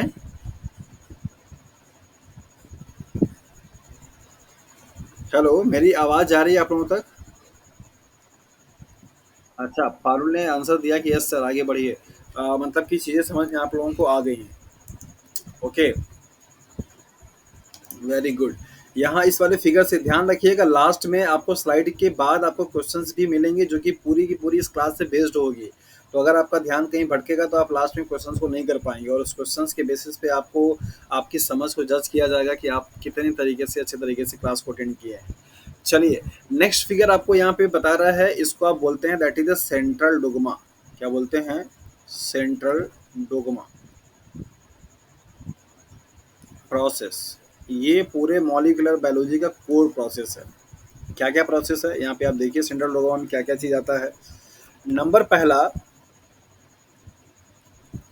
जब डीएनए से डीएनए मॉलिक्यूल का फॉर्मेशन होगा तो आप उसको क्या बोलते हैं, that is the DNA replication. उस प्रोसेस को बोलते हैं डीएनए रेप्लिकेशन। इसके बाद आपका डीएनए से आरएनए बनेगा तो उसको आप क्या बोलेंगे, that is the transcription, right. और उसके बाद आपका एमआरएनए से क्या बनेगा, प्रोटीन बनेगा, तो उसको आप क्या बोलेंगे, दैट इज द ट्रांसलेशन। और इसके साथ साथ में अगर आपका आरएनए से डीएनए बन जाएगा तो उसको आप बोलते हैं रिवर्स ट्रांसक्रिप्शन। ये चार टर्म आपके मॉलिक्यूलर बायोलॉजी के सेंट्रल डोगमा में आते हैं, और इन चारों ही टर्म का बड़ा ही इम्पोर्टेंट है। और इससे आपको बहुत तरीके से सवाल पूछे जा सकते हैं।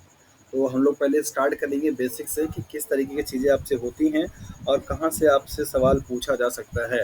सो डीएनए रेप्लिकेशंस का सिंपल मीन हम यहाँ पे लिख सकते हैं, that is the DNA molecules से डीएनए का ही बनना। मतलब डीएनए से डीएनए जो बनेगा तो क्या बोलेंगे, रेप्लिकेशन। और अगर आपका यहाँ पे डीएनए मॉलिक्यूल्स से क्या बन जाए, आरएनए मॉलिक्यूल्स का फॉर्मेशन हो जाए तो उसको आप क्या बोलेंगे, दैट इज ट्रांसक्रिप्शंस। और अगर आपका आरएनए मॉलिक्यूल्स से प्रोटीन का फॉर्मेशन हो जाए तो उसको आप क्या बोलेंगे, दैट इज ट्रांसलेशन। और अगर आपका आरएनए मॉलिक्यूल्स से फिर से डीएनए मॉलिक्यूल का फॉर्मेशन हो जाए तो उसको आप बोलेंगे रिवर्स ट्रांसक्रिप्शन। तो पहले चीज तो आपके दिमाग में ये बात हो जानी चाहिए। फिगर में आपको यही दिखा रहा है कि ये डीएनए मॉलिक्यूल है, डीएनए से डीएनए ही बन गया तो उसको आप क्या बोलेंगे, रेप्लिकेशन। डीएनए से आरएनए बना तो उसको आप क्या बोलेंगे? ट्रांसक्रिप्शन। आरएनए से अगर आपका डीएनए बनेगा तो रिवर्स ट्रांसक्रिप्शन, और अगर आरएनए मॉलिक्यूल से प्रोटीन बनेगा तो ट्रांसलेशन। सवाल यहाँ पे पूछा जाता है, ये तो बहुत बेसिक सा कॉन्सेप्ट था, सब लोगों ने जाना है, सब लोगों ने पढ़ा है कि रेप्लिकेशन, ट्रांसक्रिप्शन, ट्रांसलेशन और रिवर्स ट्रांसक्रिप्शन का कॉन्सेप्ट क्या होता है। क्वेश्चंस आपसे यहाँ पे मेरा ये है कि क्या ये जो प्रोसेस आप यहाँ पे लिखे हुए हैं या देख रहे हैं, ये प्रोसेस प्रोकैरियोटिक में, यूकैरियोटिक में सिमिलर तरीके से होते हैं या फिर कोई डिफरेंसेस होता है? हाँ जी।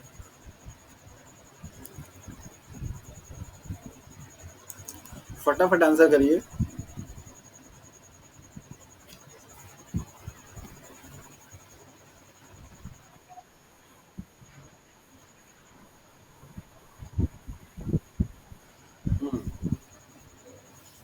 और कोई फटाफट आंसर करिए। पारुल हैं, कृष्णा केसरी हैं, और ज्योति और स्मृति एंड तरुण। बताइए, डीएनए रेप्लिकेशन, ट्रांसक्रिप्शन, ट्रांसलेशन और रिवर्स ट्रांसक्रिप्शन के प्रोसेस में is there a difference between the eukaryotic and prokaryotic, या सब कुछ सेम है?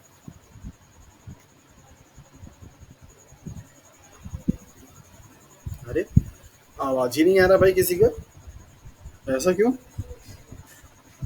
डिफरेंस होगा, पारुल ने जवाब दिया। ओके, चलो एटलीस्ट पारुल ने रिप्लाई किया। और कोई? ये बाकी लोग सो गए हैं क्या क्लास? हाँ हाँ हाँ, वेरी गुड।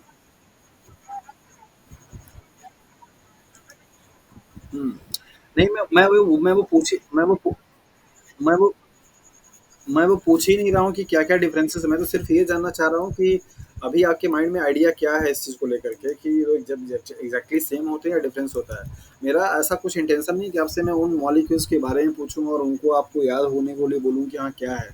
मैं ये जानना चाह रहा हूँ कि अभी का जो आपका इनबिल्ट कॉन्सेप्ट है पुराना वाला, वो कॉन्सेप्ट क्या कहता है? ये मैं जानना चाह रहा हूँ। ओके, तो 2 लोगों ने रिवील किया अपनी चीज़ों को कि हाँ, डिफरेंसेस होते हैं। अच्छा, अगर हम लोग यहाँ पे लोकेशन वाइज़ की अगर बात करें, तो अगर मैं आपसे पूछूँ कि डीएनए रेप्लिकेशंस की प्रोसेस, मैं यहाँ पे 2 वर्ड लिखूँगा, एक लिखूँगा पीके, पीके का मतलब हो गया प्रोकैरियोटिक, एक लिखूँगा यूईके मतलब कि यूकैरियोटिक। डीएनए रेप्लिकेशंस की प्रोसेस इस यूकैरियोटिक के केस में कहाँ पर होगा, और सॉरी प्रोकैरियोटिक केस में कहाँ पर होगा, और यूकैरियोटिक केस में कहाँ पर होगा डीएनए रेप्लिकेशन? बताइए फटाफट। हाँ जी,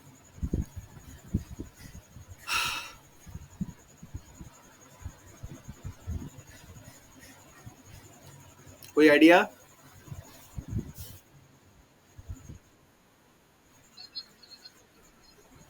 ना, ना, ना, मैं उसकी बात नहीं पूछ रहा हूँ। पूछ रहा हूँ कि डीएनए रेप्लिकेशंस की प्रोसेस सेल्स में होगी कहाँ? मान लीजिए आपका ये सेल है, ये मान लीजिए आपका सपोज़ कि प्लांट सेल है फॉर एग्ज़ाम्पल, और ये आपका बैक्टीरियल सेल्स है, सॉरी, ये आपका बैक्टीरियल सेल्स है। तो इन दोनों में होगा कहाँ? ये मैं पूछ रहा हूँ। लोकेशन क्या है?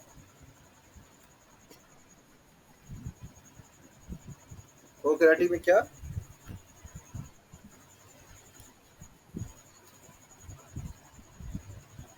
आवाज़ आपकी डिस्कनेक्ट हो रही है अमित, तो मैं सुन नहीं पा रहा हूँ।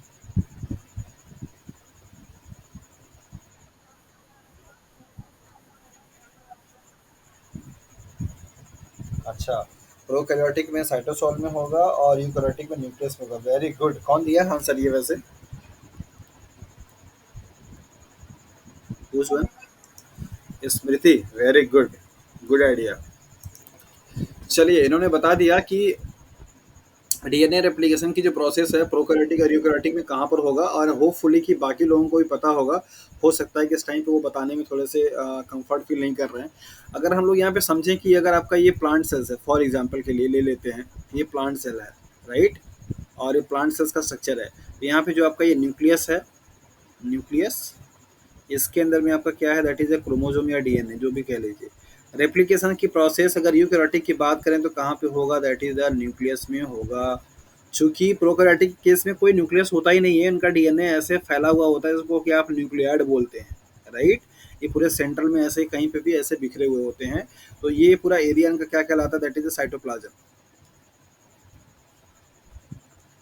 अच्छा, एक वर्ड में आप लोगों से पूछना चाह रहा हूँ कि प्रोकैरियोटिक के केस के लिए साइटोप्लाज्म टर्म यूज करना ठीक है? What is the difference between the cytosol and cytoplasm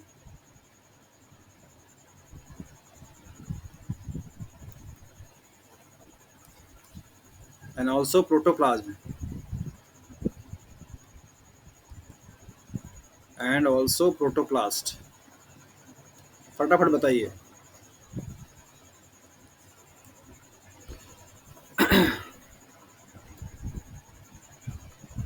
अच्छा, ये क्वेश्चंस आप लिख लीजिए, आप कल की क्लास में बताइएगा, हम अपने टॉपिक को कंटिन्यू करते हैं, ठीक है? चलेगा?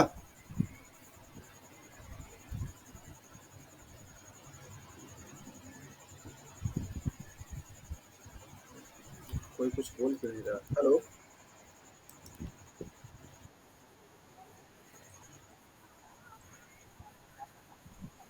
जी बिल्कुल, साइटोसॉल, साइटोप्लाज्म, प्रोटोप्लास्ट, प्रोटोप्लाज्म।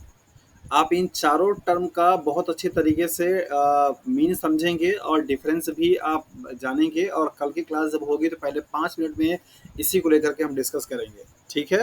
दूसरा सवाल मेरा ये था कि क्या प्रोकैरियोटिक के सेल्स के लिए साइटोप्लाज्म का टर्म यूज करना ठीक रहेगा? इन दोनों सवाल का आंसर आप कल की क्लास में करेंगे, ठीक है? हम्म, चलिए। तो इसको मैं रफ कर दे रहा हूँ और आते हैं अपने टॉपिक पे बैक करके। और यहाँ पे हम लोग देख रहे थे कि यूकेरियोटिक और प्रोकैरियोटिक में कहाँ-कहाँ पे चीज़ें ये होंगी। तो इसको बहुत सिंपल भाषा में आप समझ लीजिए फटाफट जल्दी से, ताकि आपको चीज़ें क्लियर हो जाएँ। होपफुली कि ये जो प्रोसेस के बारे में लिखा है ये आप लोगों को समझ में आ ही चुका होगा कि कौन से प्रोसेस को रेप्लिकेशन, ट्रांसक्रिप्शन, ट्रांसलेशन कब बोलेंगे, ये आपको आइडिया लग चुका होगा। अगर रेप्लिकेशंस की बात करें तो प्रोकैरियोटिक के केस में आप अगर देखेंगे तो ये कहाँ पे पाया जाएगा, दैट इज साइटोसॉल में या साइटोप्लाज्म में। और अगर आप यूकेरियोटिक की बात करते हैं तो कहाँ पाया जाएगा, दैट इज द न्यूक्लियस में। ट्रांसक्रिप्शंस मीन्स डीएनए से आरएनए का बनना, अगर इसकी बात करेंगे तो यूकेरियोटिक केस में कहाँ पाया जाएगा, that is the also in nucleus में। मैं यहाँ लिख दे रहा हूँ, ठीक है, न्यूक्लियस में। फिर से अगर आप प्रोकैरियोटिक की बात करेंगे तो फिर से कहाँ पे पाया जाएगा, दैट इज साइटोसॉल में। अब अगर ट्रांसलेशंस की बात करेंगे, अगर अगर ट्रांसलेशंस की बात करें तो ये ट्रांसलेशंस की प्रोसेस बेसिकली यूकेरियोटिक के केस में भी कहाँ पे पाई जाएगी, दैट इज साइटोप्लाज्म में। और एज इट इज आपका बैक्टीरिया केस में कहाँ पाया जाएगा, साइटोप्लाज्म या साइटोसॉल में ही पाया जाएगा। तो इसको मैं आपको एक पिक्चर के फॉर्म से दिखाना चाह रहा हूँ। इसको इसके लिए मुझे ये सारी चीज़ें इरेज करनी पड़ेंगी, तो मैं इरेज कर दे रहा हूँ। आप यहाँ पे देखिए कि अगर सपोज कि आपके पास ये एक प्लांट सेल्स है,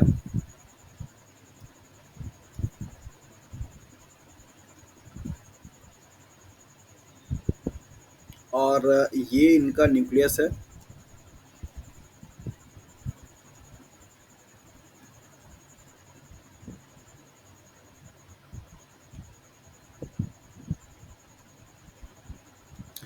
और ये इनका डीएनए है।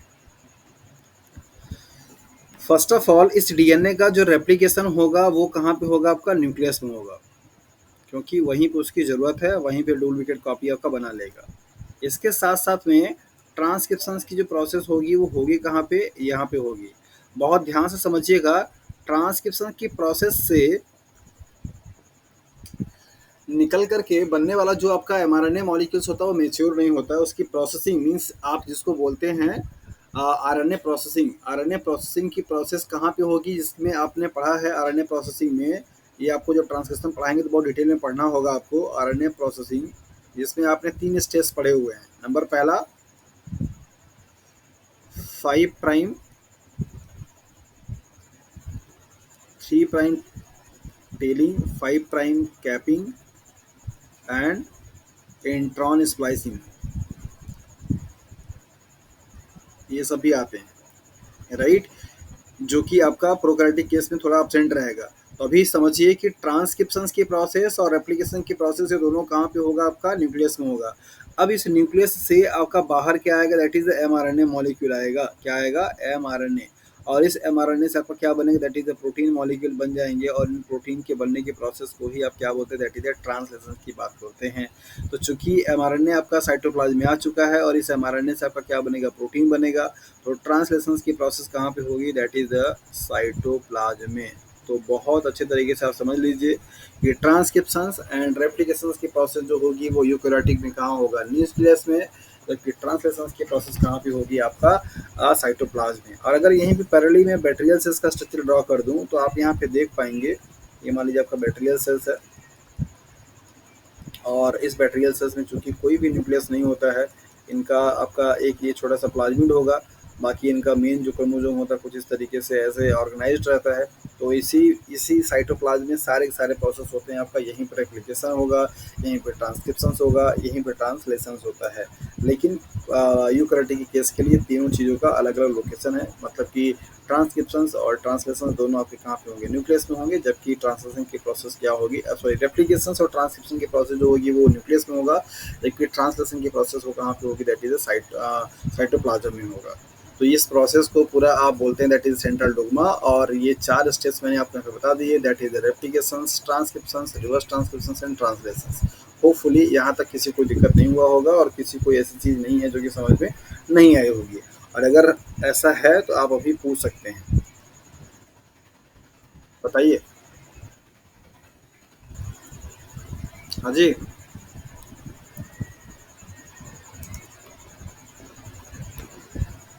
हेलो।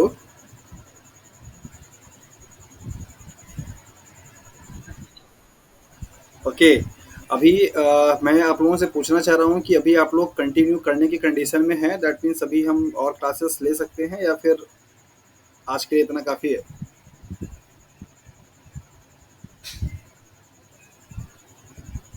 बिकॉज आज फर्स्ट डे है, तो अगर ऐसा लगे कि हाँ अभी सर चीज़ें अब स्किप आउट होना शुरू हो रहा है, बहुत ज़्यादा हो गया, तो उस हिसाब से चीज़ें चेंज भी हो जाएंगी, ऐसा कुछ वो नहीं है। बताइए, जल्दी बताइए।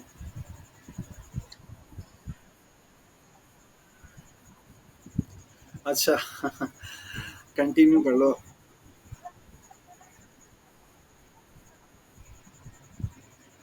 अच्छा, ओके। पारुल का स्टेटमेंट है कि सर कंटिन्यू कीजिए, तरुण का है कि आप बस कीजिए, और लोग फटाफट बताइए। देखिए, हमें अभी कंटिन्यू करने में कोई प्रॉब्लम नहीं है, बट मेरा बस सिर्फ अप्रोच ये है कि अभी आपका ये फर्स्ट क्लास है, और अगर आपको ये लग रहा हो कि हाँ आपके थोड़ा सा चीज़ें बाउंस हो रही हैं, अब दिक्कत हो रहा है, तो मैं उसे स्टॉप कर दूंगा, कल से पढ़ाएंगे। लेकिन जो चीज़ें पढ़ी है उसको थोड़ा प्रॉपर तरीके से रहिए, मतलब आपका उसमें इनपुट होना चाहिए, सिर्फ मेरे पढ़ा देने से चीज़ें मतलब ख़त्म नहीं हो जाएंगी। चलिए, अभी 2-3 लोगों का यही फीडबैक है कि कंटिन्यू करते हैं, तो फिर मैं पहले आधे घंटे कंटिन्यू कर लेता हूँ, देन उसके बाद फिर से आप लोगों से फीडबैक लेंगे कि क्या है। ओके। अभी तक आप लोगों ने देखा कि बेसिकली जो जेनेटिक मटेरियल है उसका मतलब डीएनए है, उसके लिए क्या क्या जो बेसिक कॉन्सेप्ट था वो समझ लिया। अब हम लोग यहाँ पे थोड़ा एंटर करेंगे मॉलिक्यूलर बायोलॉजी का पहले स्टेटमेंट को लेकर के, ये प्रूफ करने के लिए कि जो आपका डीएनए है वो क्या है, जेनेटिक मटेरियल कैस क्यों डीएनए ही है, और किस तरीके से आपका जो रेप्लिकेशन की प्रोसेस हो रही है वो हो रही है। इन सारी चीज़ों को प्रूफ करने के लिए अलग अलग एक्सपेरिमेंट किए गए हैं। पहला जो एक्सपेरिमेंट आपको यहाँ पे लगाया गया है ये दिखाने के लिए कि बेसिकली मिचेल्सन एंड स्टॉल ने एक्सपेरिमेंट किया था, ये प्रूफ करने के लिए कि डीएनए का जो रेप्लिकेशन होता है वो सेमी कंजर्वेटिव मोड का होता है। Semi conservative mode of replication क्या होते हैं ये थोड़ा सा आपको आगे समझाएंगे, और इस एक्सपेरिमेंट को और बेहतर आप समझ पाएंगे जब आपको ये मोड भी आपको मालूम चल जाएगा। ब्रीफ में आपको सिर्फ यहाँ पे मैं इतना समझा दे रहा हूँ कि सपोज अगर आपका मान लीजिए ये एक डीएनए का मॉलिक्यूल है, इसका कलर मैं चेंज कर दे रहा हूँ।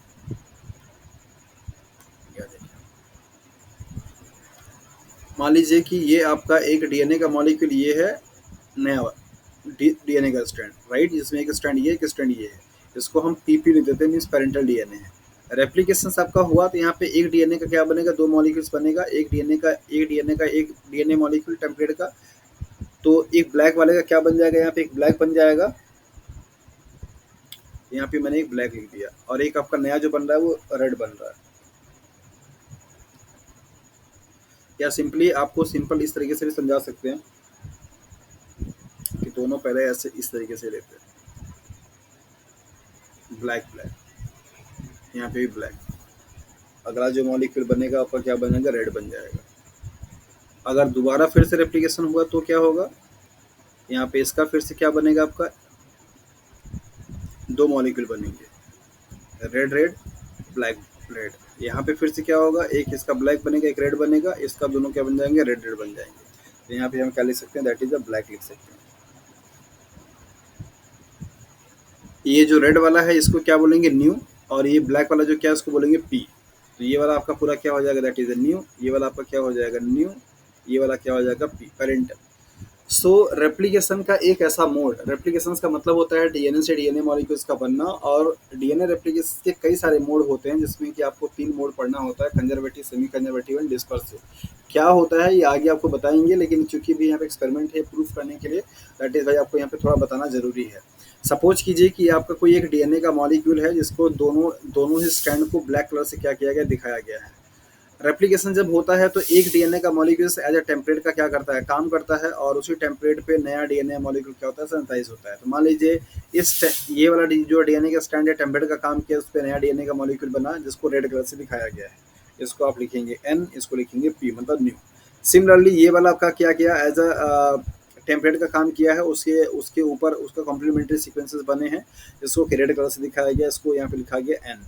अब अगर इस डीएनए की अगर हम लोग बात करेंगे तो ये आपका क्या करेगा, जब टेम्पलेट काम करेगा तो इस टेम्पलेट पे नया वाला क्या बनेगा, रेड बन जाएगा। ये टेम्पलेट का काम करेगा तो ये चूंकि टेम्पलेट भी आपका रेड था, नया वाला भी क्या बनेगा, रेड बनेगा। तो जब कभी भी डीएनए के रेप्लिकेशन की प्रोसेस में डीएनए मॉलिक्यूल्स का, एक डीएनए के मॉलिक्यूल्स या 2 डीएनए का मॉलिक्यूल बनता है, तो उसमें नई वाली जो स्ट्रैंड हो और पुरानी वाली जो स्ट्रैंड हो, उन दोनों का कॉम्बिनेशन कुछ इस तरीके से हो कि डीएनए के मॉलिक्यूल में 2 डीएनए के स्ट्रैंड होता है। तो एक डीएनए की स्ट्रैंड आपकी क्या हो, ओल्ड वाली हो, दूसरी वाली क्या हो, आपकी न्यू वाली हो। ऐसे मोड ऑफ रेप्लिकेशंस को semi conservative mode of replications के नाम से जाना जाता है। Why it is known as semi, semi means half, conservative का मतलब कंजर्व करना मीन्स बना कर के रखना। तो जो पेरेंटल डीएनए है, उस पेरेंटल डीएनए का आपका हाफ जो है वो पार्ट क्या हो रहा है, कंजर्व हो रहा है नेक्स्ट जनरेशन में भी। आप यहाँ पे इसको देख सकते हैं। ऐसे मोड ऑफ रेप्लिकेशंस को semi conservative mode of replications के नाम से जानते हैं। इस चीज़ को प्रूफ करने के लिए निकलसन एंड स्टॉल ने क्या किया था, एक्सपेरिमेंट किया था। और उस एक्सपेरिमेंट में उन्होंने क्या यूज किया था, यहाँ पे आप देखिए। नाइट्रोजन जिसका कि नॉर्मल एटॉमिक नंबर कितना होता है, 7, और मास कितना होता है, 40। इसका एक इन्होंने आइसोटोप यूज किया, इसका था एटॉमिक नंबर 7 और मास कितना था, 15। ऐसा इसलिए, ये इसका क्या है, आइसोटोप है। क्या है, आइसोटोप केमिस्ट्री का टर्म है। ऐसे एटॉम मतलब कि 2 एटम जिनका कि एटॉमिक नंबर क्या हो, सेम हो, लेकिन मास क्या हो, डिफरेंस हो, उनको आप आइसोटोप के नाम से जानते हैं। उन्होंने अपने एक्सपेरिमेंट में नाइट्रोजन का एक आइसोटोप यूज किया, जिसको नाम दिया नाइट्रोजन 15। ऐसा सिर्फ इसलिए करने के लिए ताकि इस नाइट्रोजन से इस नाइट्रोजन में डिफरेंशिएट आसानी से किया जा सके। उन्होंने क्या किया कि जो नॉर्मली डीएनए होता है, उस डीएनए को पूरी तरीके से अलाउ कर दिया कई घंटों तक, कई दिनों तक, कि उसके सारे के सारे जो डीएनए में पाए जाने वाले नाइट्रोजन है, वो नाइट्रोजन कैसा हो जाए, 15 हो जाए। नॉर्मल कंडीशंस पे आप देखेंगे कैसा होता है, नाइट्रोजन 14 होता है। लेकिन उन्होंने एक्सपेरिमेंट करने के लिए उस डीएनए को ट्रीट किया, और उस डीएनए में सारे के सारे डीएनए मॉलिक्यूल कैसे हो गया, नाइट्रोजन कैसा हो गया, नाइट्रोजन 15। ये बात आपको समझना होगा कि नेचुरली जो आपका डीएनए पाया जाता है, उसमें आपके नेचुरल डीएनए पाए जाते हैं, और नेचुरल डीएनए में आपका जो एटॉमिक नंबर है वो कितना है, 14 है, न कि 15। तो उन्होंने इस 14 वाले को 15 बनाने के लिए पहले डीएनए का रेप्लिकेशन कराया। वहाँ पे मीडियम में क्या डाल दिया था, दैट इज द नाइट्रोजन 15 वाले कंपाउंड को। कई डिवीजन कराए, कई सारा साइकिल चला, तब जाकर के पूरी तरीके से आप यहाँ पे देख पा रहे हैं।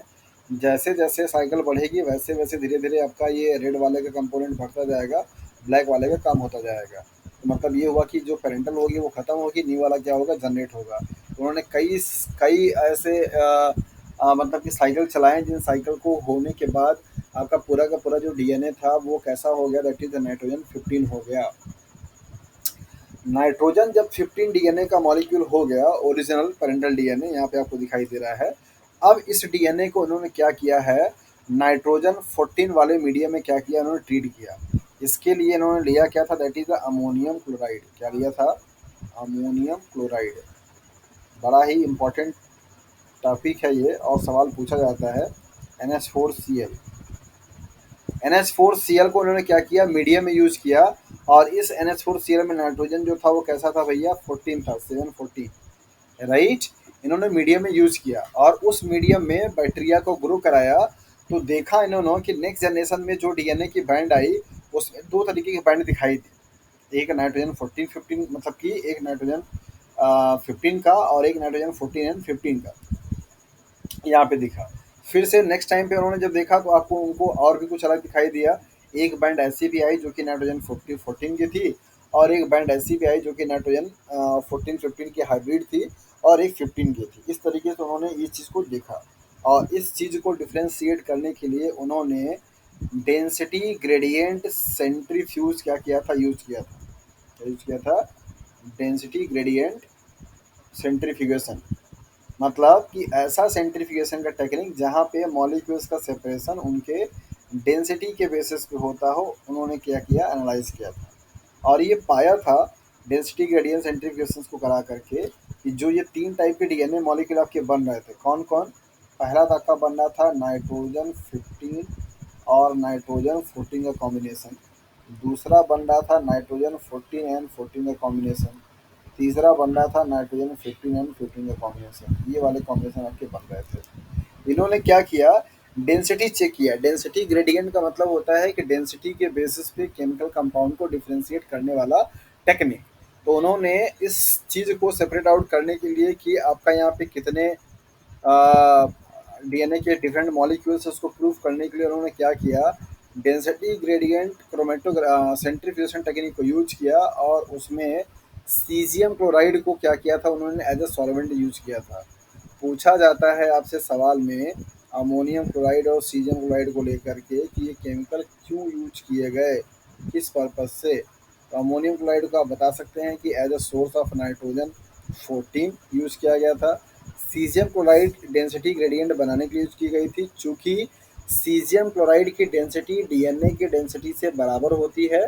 दैट इज़ वाई इसको एक्सपेरिमेंट में क्या किया गया था, यूज़ किया गया था। और उन्होंने पाया क्या था, इस चीज़ को आप ध्यान से देखिए। सेंट्रीफ्यूगेशन का मान लीजिए आपका ये पूरा ट्यूब है और इस ट्यूब में उन्होंने क्या देखा, एक बैंड मिली, दो बैंड मिली, तीन बैंड मिली। अच्छा, सब लोग सेंट्रीफ्यूज पढ़ कर के आ चुके हैं। अगर मैं यहाँ पे लिखूँ कि ये तीन जो बैंड है वो इसी तरीके के हैं, नाइट्रोजन 14-15, नाइट्रोजन 14-14, नाइट्रोजन 15-15, तो क्या मुझे कोई ये बता पाएगा कि ये डेंसिटी ग्रेडियंट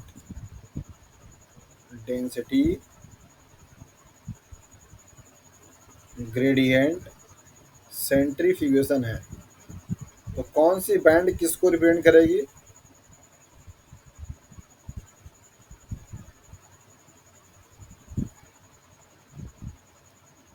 हाँ जी।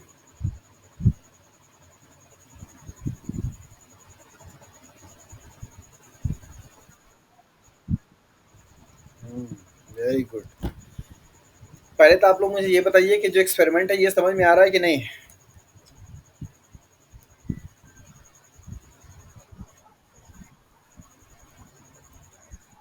अच्छा, ओके। पहली चीज़ तो आपको ये समझना था कि सेमी कंजर्वेटिव मोड ऑफ रेप्लिकेशंस क्या होता है। क्या ये चीज़ समझ में आई? सेमी कंजर्वेटिव का सिंपल सा मोड था, मतलब मीन है कि जब नया डीएनए स्ट्रैंड आपका बनेगा तो उसमें एक जो डीएनए की स्ट्रैंड होगी वो पेरेंटल होगी और एक डीएनए का स्ट्रैंड क्या होगा, आपका न्यू वाला होगा। ऐसे कॉम्बिनेशंस को या ऐसे पैटर्न को semi conservative mode of replication के नाम से जाना जाता है। सिंपल। इसी semi conservative mode of replications को प्रूफ करने के लिए मिचेल्सन एंड स्टॉल ने क्या किया था, एक्सपेरिमेंट किया था।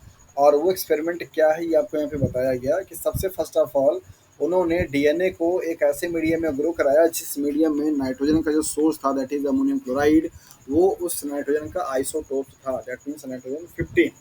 उन्होंने कई साइकिल पे उसको क्या किया, ग्रो कराया। और ग्रो कराने के बाद जब उस डीएनए में सारे के सारे डीएनए के नाइट्रोजन कैसे हो गए, नाइट्रोजन 15 हो गए, तब उनको उन्होंने क्या किया, नॉर्मल मीडिया में ग्रो कराया, मतलब नाइट्रोजन 14 वाले में ग्रो कराया। कराने के पीछे का लॉजिक सिर्फ ये इतना था कि वो जानना चाह रहे थे कि क्या आपका नया पुराना का जो कॉन्सेप्ट सेमी कंजर्वेटिव में दिया जा रहा है वो सचमुच में होता भी है कि नहीं होता है। उन्होंने यही पाया था कि एक्चुअली में ये होता है। तो जब नाइट्रोजन 15 वाले डीएनए को नाइट्रोजन 14 वाले मीडियम में क्या किया गया, ग्रो कराया गया, तो ग्रो कराने के बाद जब यहाँ पे बैंड देखी गई तो ये पाया गया कि बेसिकली यहाँ पे हाइब्रिड आया है नाइट्रोजन 14 एंड 15 का। मतलब कि यहाँ पे बैंड कैसे दिखाई देंगे आपको, तीन तरीके के। एक आपको हाइब्रिड दिखाई देगा, एक आपका नाइट्रोजन 14 का दिखाई देगा, दोनों स्टैंड आपस में, और एक दिखाई देगा आपका दैट इज द नाइट्रोजन 15 का भी दिखाई दे जाएगा। इस तरीके से बैंड आपको यहाँ पे देखने को मिलते हैं पहले पहले जनरेशन में। सेकेंड जनरेशन में ये रेशियो क्या होता है, चेंज हो जाता है। ये रेशियो भी कभी कभी आपसे पूछा जाता है कि सेकेंड जनरेशन में और फर्स्ट जनरेशन में क्या रेशियो रहता है। तो अगर आप यहाँ पे देखेंगे तो बेसिकली आपका ये फर्स्ट जनरेशन है, क्या है, फर्स्ट जनरेशन है। ये आपका क्या है, सेकेंड जनरेशन है। फर्स्ट जनरेशन में कितना, दैट इज 50:50, मतलब कि 1:1 बोल सकते हैं। जबकि यहाँ पे आप देखिए ये आपका क्या है, पुराना वाला है, ये वही पुराना वाला है, ये आपके दोनों क्या है, नए नए है, नए नए वाले, राइट। सो अगर यहाँ पे आप डीएनए का स्टैंड देखेंगे तो एक दो तीन चार पाँच छः, छः आपका क्या है न्यू वाला है, और दो क्या के पुराने वाले हैं। तो 2:6 का मतलब हो जाता है 1:3। मतलब कि 25% आपका क्या है, न्यू वाले हैं, और सॉरी पुराने वाले हैं, 75% आपका क्या है, न्यू वाले हैं। थर्ड जनरेशन में, मतलब सेकंड जनरेशन में, थर्ड जनरेशन, सेकंड जनरेशन में जो डीएनए का आपका रेशियो आ रहा था नया और पुराने वाले का, वो 1:3 के फॉर्म में आया है। यही चीज़ इन्होंने बताया था। तो यहाँ पे सेकंड स्टेज में आप देख रहे हैं ये वाले में, तो यहाँ पे बैंड का आपको कुछ इस तरीके से दिखाई देगी। लाइट बैंड मतलब कि नाइट्रोजन 14 वाला, hybrid band that means DNA का, दैट इज जो कि 14 और 15 है, और एक आपका होगा दैट इज नाइट्रोजन 15 वाला। तो इस तरीके के बैंड आपको यहाँ पे मिलते हैं। मैंने ये फिगर जो आपको बनाया था ये पूछने के लिए कि अगर ये डेंसिटी ग्रेडियंट, सपोज कि अगर मैं इसको ऐसे ना बना करके इसको सीधा बनाता, सेंट्रीफ्यूगेशन के लिए आप लोगों ने ट्यूब जो यूज किया वो देखा हुआ है कि नहीं? हाँ जी, चलो वेरी गुड। अगर इस सेंट्रीफ्यूगेशन का ट्यूब अगर आप लोगों ने देखा है तो सेंट्रीफ्यूज करने के बाद कुछ बनता है, उसको क्या बोलते हैं?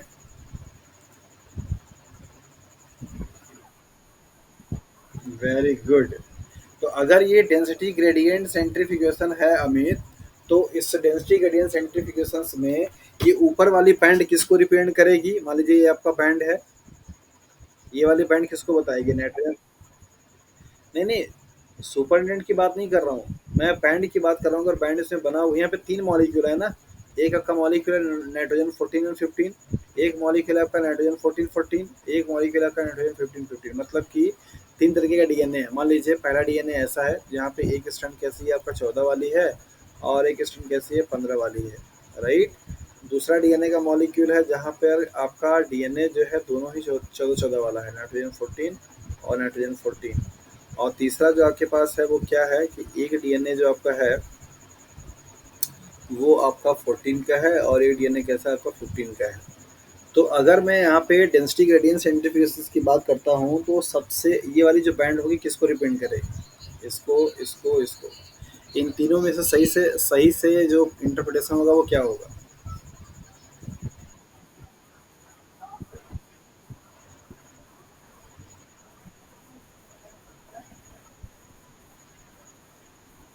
Very good, very good.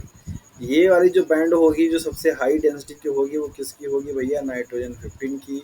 ये नाइट्रोजन 14 एंड 15 दोनों का होगा, और ये वाली जो बैंड होगी नाइट्रोजन 14 का होगा। यहाँ से आपसे तीन सवाल पूछे जाते हैं। नंबर पहला, फर्स्ट एंड सेकेंड जनरेशन में रेशियो आपसे पूछा जाएगा जिसको मैंने यहाँ पे बता दिया। फर्स्ट जनरेशन में दैट इज 1:1 या 50:50, सेकेंड जनरेशन में 2:3 या 1:3 या 25:75% रेशियो। ये आपसे कई बार न्यूमेरिकल बना करके पूछता है, और कई बार आप सवाल एग्जाम में से पूछे जाते हैं। तो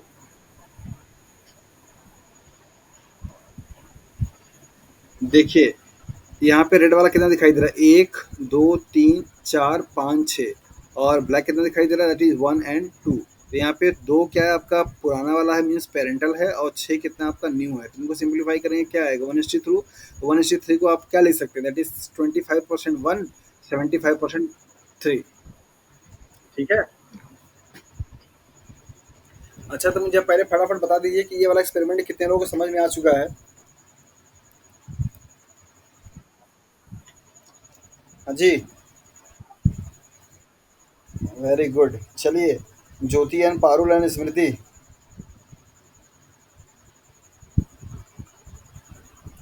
सर आ गया समझ, वेरी गुड। चलिए, तो semi conservative mode of replications के लिए जो एक्सपेरिमेंट किए गए हैं, उन एक्सपेरिमेंट से आपको जो चीज़ समझना है, जानना है, 3 पॉइंट। नंबर पहला, इस एक्सपेरिमेंट में कौन से टाइप की टेक्निक यूज़ की गई थी? तो आप बताएँगे density gradient centrifugation technique use किया गया था, जिसमें सीज़ियम क्लोराइड को यूज़ किया गया था डेंसिटी ग्रेडिएंट का सॉल्वेंट बनाने के लिए। ऐसा इसलिए क्योंकि सीज़ियम क्लोराइड की जो डेंसिटी होती है वो डीएनए की डेंसिटी से मैच करती है। दूसरा क्वेश्चन यहाँ से बनता है कि इस एक्सपेरिमेंट में नाइट्रोजन 15 को नाइट्रोजन 14 बनाने के लिए कौन से केमिकल को यूज किया गया था? तो उसके लिए ऑप्शंस है आपके पास अमोनियम क्लोराइड का, और अमोनियम क्लोराइड यहाँ पे as a source of nitrogen 14 के तरीके से क्या किया गया है, यूज किया गया है। तीसरा सवाल यहाँ पर आपको बैंड से बनता है कि अगर डेंसिटी ग्रेडियंट सेंट्रीफ्यूगेशन किया गया तो कितने बैंड आएंगे और कौन सी बैंड किस वाले डीएनए के टेम्पलेट को रिप्रेजेंट करती है? तो आप जानते हैं अच्छे तरीके से कि आइसोटोप्स का मास जिसका ज़्यादा होगा उसकी डेंसिटी भी ज़्यादा आती है। सो डेंसिटी ग्रेडियंट सेंट्रीफ्यूगेशंस में सबसे बॉटम पे, मतलब यहाँ पे वो वाले पार्टिकल्स होंगे जिनकी डेंसिटी सबसे ज़्यादा होगी, यहाँ पे वो वाले पार्टिकल होंगे जिनकी डेंसिटी क्या होगी, कम होगी। दैट इज़ भाई मैंने यहाँ पे ऐसे बढ़ा के दिखाया है कि अगर आप इस तरफ से आएंगे तो ये बढ़ती जाएगी। तो चूंकि नाइट्रोजन 14, नाइट्रोजन 15, नाइट्रोजन 14 15 हाइब्रिड, इन तीनों में अगर देखा जाए तो नाइट्रोजन 15 की डेंसिटी सबसे हाईएस्ट है। दैट इज़ वाई यहाँ पे जो बैंड आएगी वो किसकी आएगी, नाइट्रोजन 15 की आएगी।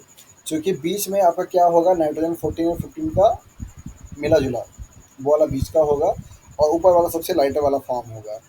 तीसरा इंपॉर्टेंट चीज़ यहाँ पर आता है कि फर्स्ट एंड सेकेंड जनरेशन में इनका रेशियो क्या था, न्यू और पेरेंटल वाले का। तो आपसे कभी कभी सब, हाँ।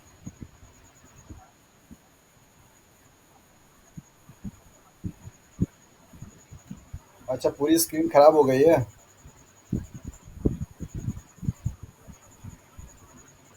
अच्छा, चलिए ठीक है, मैं इसको अभी फिर से आपको बना दे रहा हूँ ताकि आपको समझ में आ जाए। देखिए अगर, हाँ मैं समझ गया।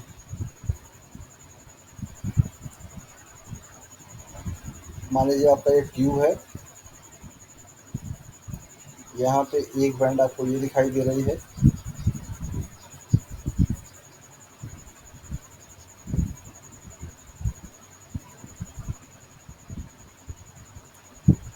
दूसरी बैंड आपको ये दिखाई दे रही है, तीसरी बैंड आपको ये दिखाई दे रही है। ठीक है, हाँ जी,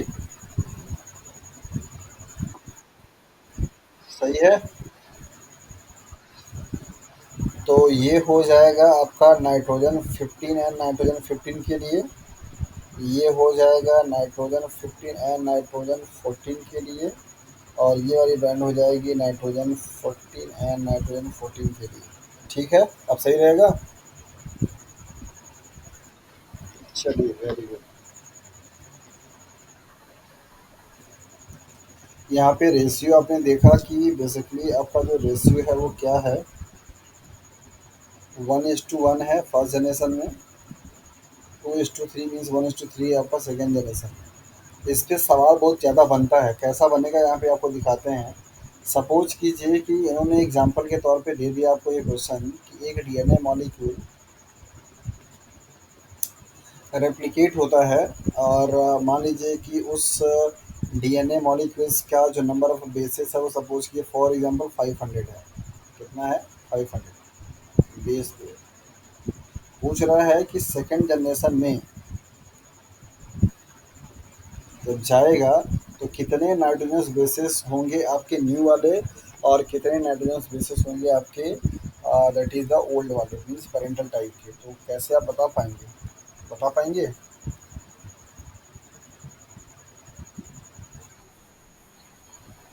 हाँ, सेकंड जनरेशन।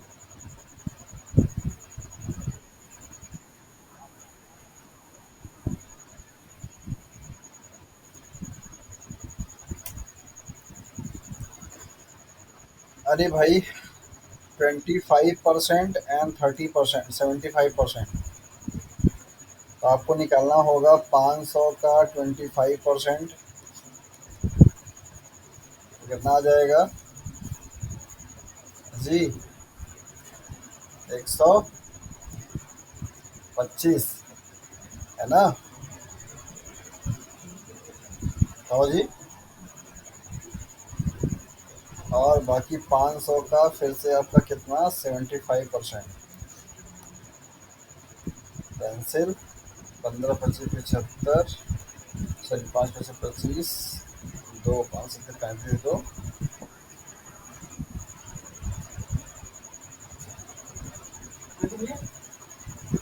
35 और दो 55, 35 तो 375 जो बेसिस होंगे वो क्या होंगे? न्यू वाले होंगे।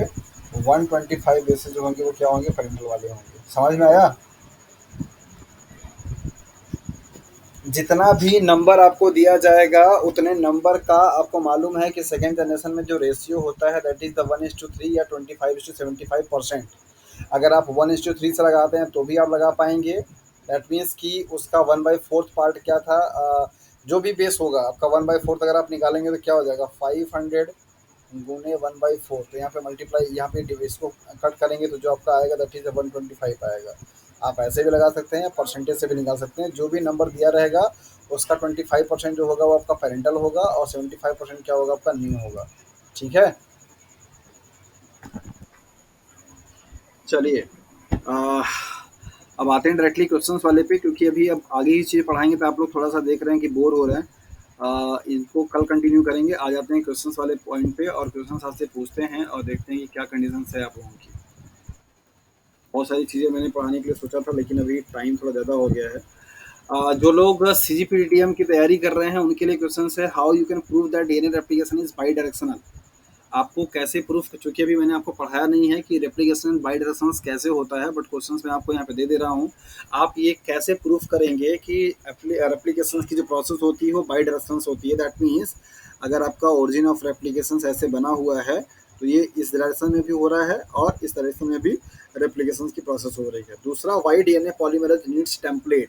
डीएनए पॉलीमरेज को काम करने के लिए हमेशा आरएनए प्राइमर की जरूरत होती है, टेम्पलेट का जरूरत होती है। ऐसा क्यों? क्या है ऐसा जो किसको जरूरत पड़ती है? इन दोनों ही क्वेश्चंस का आंसर आप लोग अपने हिसाब से सर्च करेंगे, अपने हिसाब से लिखने की कोशिश करेंगे। इसका आंसर कल की क्लास में आपको मिल जाएगा जब मैं पढ़ाऊंगा तब।